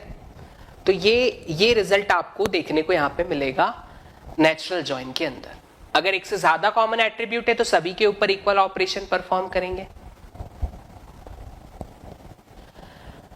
अब आप चाहते हैं कि sir more than one common attribute है, but I need to join both the relation on a specific attribute. मैं किसी स्पेसिफिक एट्रीब्यूट पे ज्वाइन करना चाहता हूं, तो फिर उस केस में आप क्वेरी क्या लिखते हो पता है, उस केस में आप क्वेरी क्या लिखते हो। जैसे अगर आपने क्वेरी लिखी यहां पे, ध्यान से देखिएगा,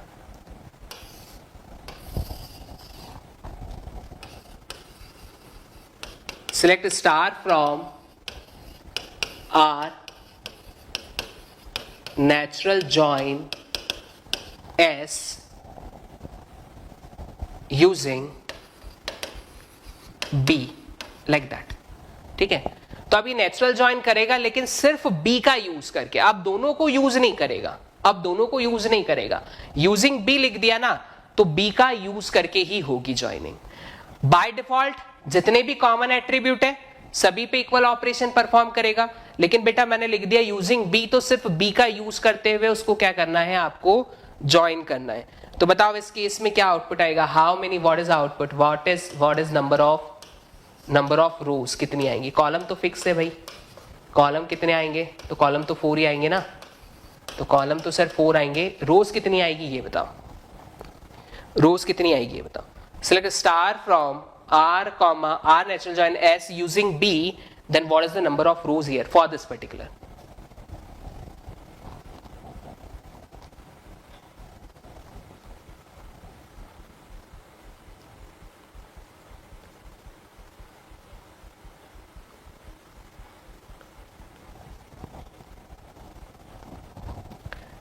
Tell me what is number of rows?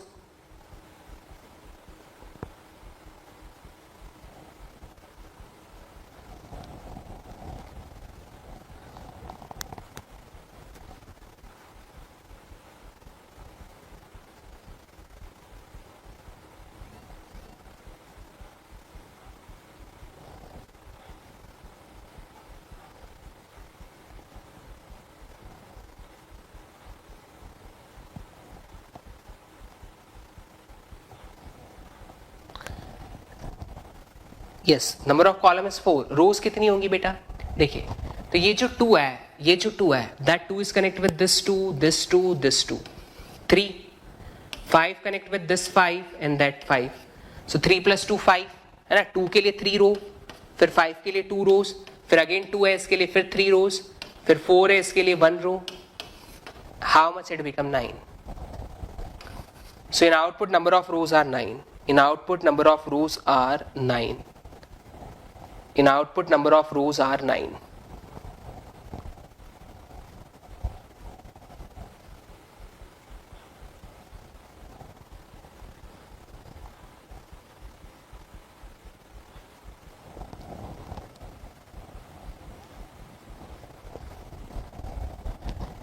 चलिए मैं क्वारी लिखता हूं, सिलेक्ट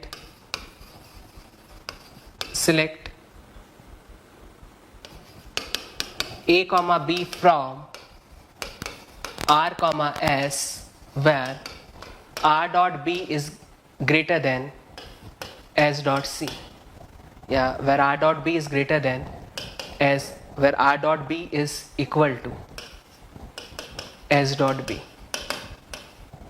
ठीक है। सेकेंड क्वारी मैंने लिखी, select A comma B from R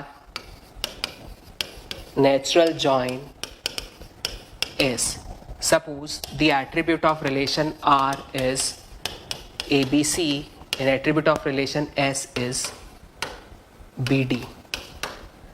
So can we say that both query gives you the same output or a distinct output? दोनों same output देंगे या डिस्टिंक्ट आउटपुट देंगे, दोनों क्वेरी सेम आउटपुट देगी या डिस्टिंक्ट आउटपुट आएगा, what we can say in that condition.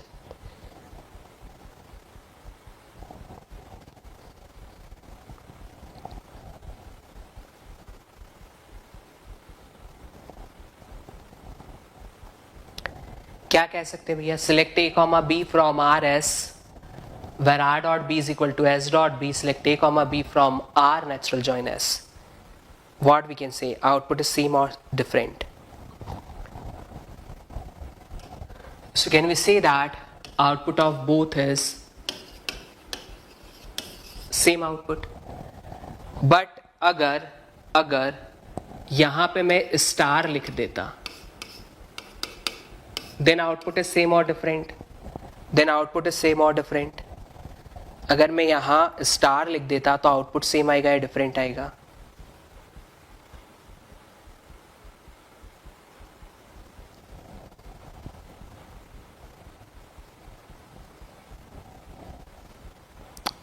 Yes Riyaz, in that condition यहाँ पे एक ही कॉमन एट्रीब्यूट है, तो जो पहले क्वारी लिखी है ग्रीन कलर में उनका आउटपुट तो सेम है, बट अगर मैं ए कॉमा बी की प्लेस पे स्टार लिख देता हूं दोनों में, तो आउटपुट सेम होगा या different?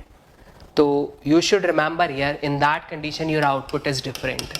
Why different? Why different? क्योंकि बेटा यहाँ नंबर ऑफ कॉलम्स 5 आ जाएंगे और यहाँ नंबर ऑफ कॉलम्स 4 आएंगे, तो नंबर ऑफ कॉलम्स में डिफरेंस आ जाएगा ना. क्योंकि ये क्या करेगा, कार्टेशियन है ना, ये क्या करेगा, स्टार है तो सारे कॉलम्स का ऐड कर देगा, 5 कॉलम दे देगा, और ये नेचुरल जॉइन है ना, तो ये कॉमन कॉलम को एक ही बार प्रिंट करता है, तो इसलिए.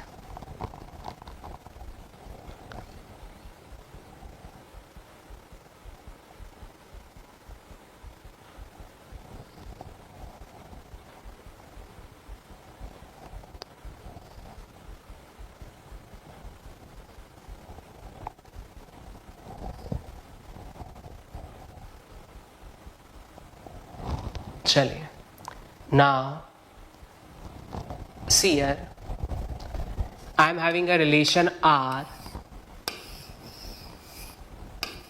with attribute A, B, C and S with attribute D, E, 1, 2, 3, 4, 5, 6, 7, 8, 9, 2, 1, 2, 3, 4, 1. Query is select a star from R, natural join S. Tell me what is output in that condition. Select a star from R, natural join S. What is output? Select a star from R, natural join S.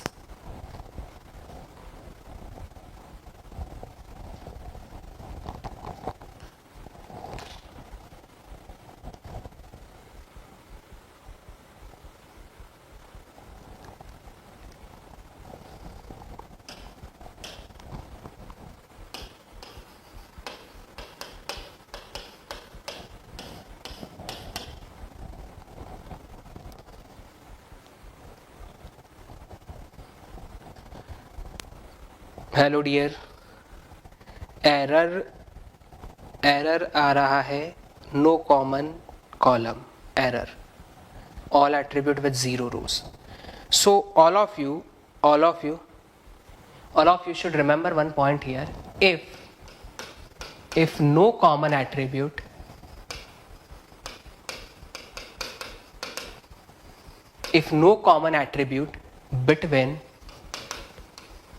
between the relations, then natural join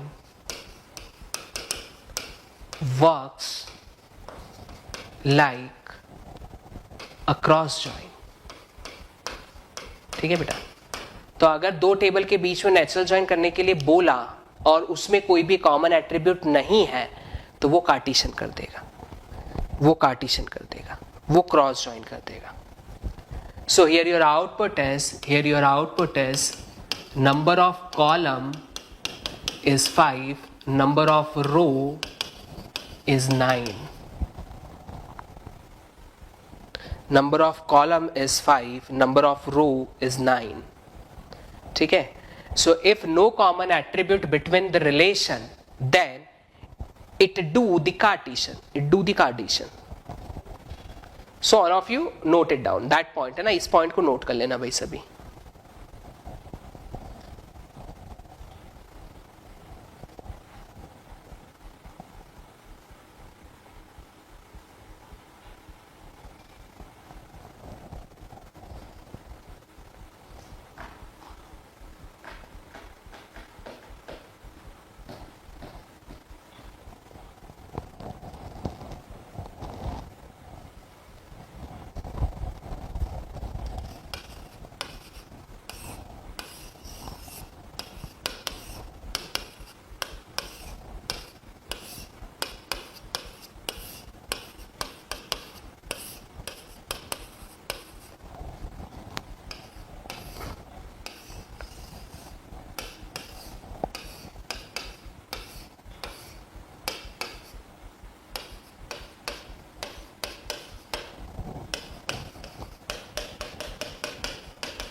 what is output for this? What is output for this? Select star from R, natural join. Select star from R, natural join S.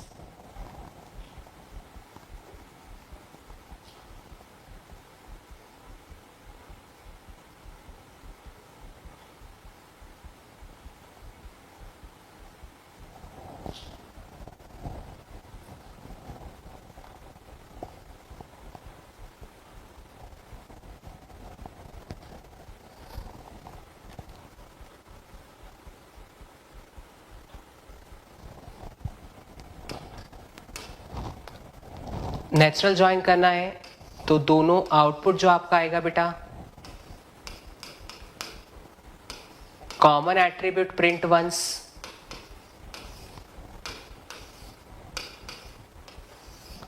Common attribute print once ABCD।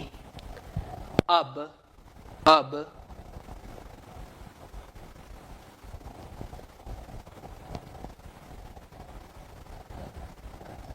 we need to do the equal operation over the common field। C है, 3 का data यहां नहीं है, 6 का data नहीं है, 9 का data नहीं है, मतलब empty। तो भैया 4 कॉलम्स प्रिंट होंगे विथ empty टेबल है ना, that would be the output. Number of rows एक भी नहीं आएगी, 0 rows are there but 4 columns are there. 4 columns with empty rows या 4 columns with 0 rows, we can say that is not a cross join type. आलो cross join नहीं है बेटा। Cross join कब करेंगे? क्रॉस जॉइन कब करेंगे? जब कॉमन एट्रीब्यूट नहीं है। अगर कॉमन एट्रीब्यूट है तो करना तो इक्वल ही है ना। हाँ, अगर कॉमन एट्रीब्यूट नहीं होता तो क्रॉस जॉइन करते। There is a common attribute but no common data, वो एक अलग बात है।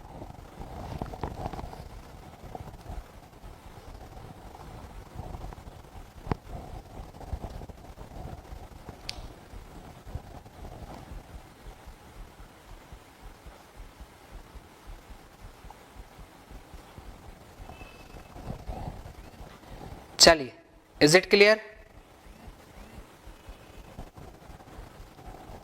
Okay, so that is about the natural join. अगला आप लोगों का आता है जो नेक्स्ट हम लोगों को डिस्कस करना है, that is outer join. Outer join में 3 है, left outer join, right outer join, full outer join. ठीक है, तो आउटर जॉइन कंप्लीट करें या कल पढ़ें, बताइए। Continue with the outer join और will do that in the next class? Tell me. If all of you agree then we will continue, otherwise कल शुरू करेंगे फिर।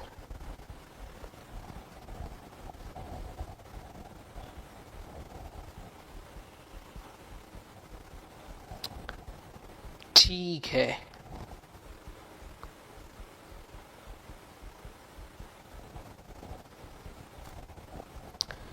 चलिए भैया, ओके।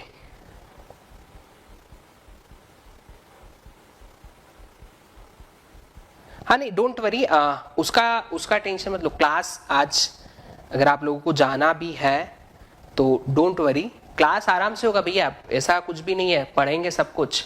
कल भी है सैटरडे संडे के, कल तो हम जल्दी क्लास नहीं रखेंगे, वीकेंड पे जो है जल्दी क्लास हम लोग रखेंगे, और उसके बाद भी अगर लगा तो मंडे ट्यूसडे भी क्लास ले लेंगे, ऐसी कोई दिक्कत नहीं है।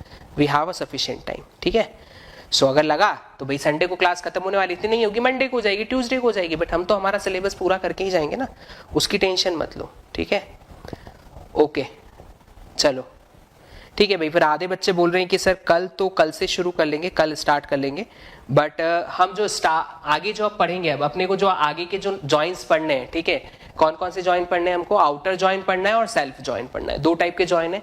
आउटर जॉइन 3 तरीके के हैं, left outer, right outer and full outer, और जो सेल्फ जॉइन है वो एक और टाइप है।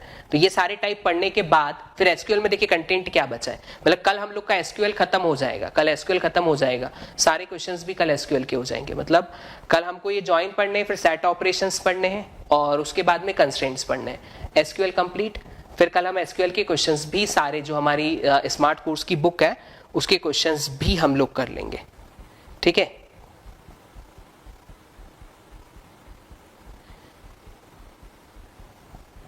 यस यस यस, ठीक है, कल कर लेंगे, डोंट वरी। टाइम मैं कल का आपको बता दूंगा, 5 बजे तो नहीं रहेगा बेटा, कुछ बच्चों के एग्जाम भी है, शायद किसी का कुछ वाइवा वगैरह भी है, ठीक है। सो 5 नहीं रहेगा टाइम, मैं आपको अपडेट कर दूंगा, है ना, जो भी होगा डिस्कशन करने के बाद में। बट या सैटरडे संडे एक्स्ट्रा टाइम हम लोग थोड़ा ज़्यादा ले लेंगे, या जल्दी चालू करके जल्दी खत्म कर देंगे, जैसा भी होगा वो हम डिसाइड कर लेंगे, कल डिसाइड कर लेंगे उस चीज़ को। ओके चलिए, so all of you bye bye.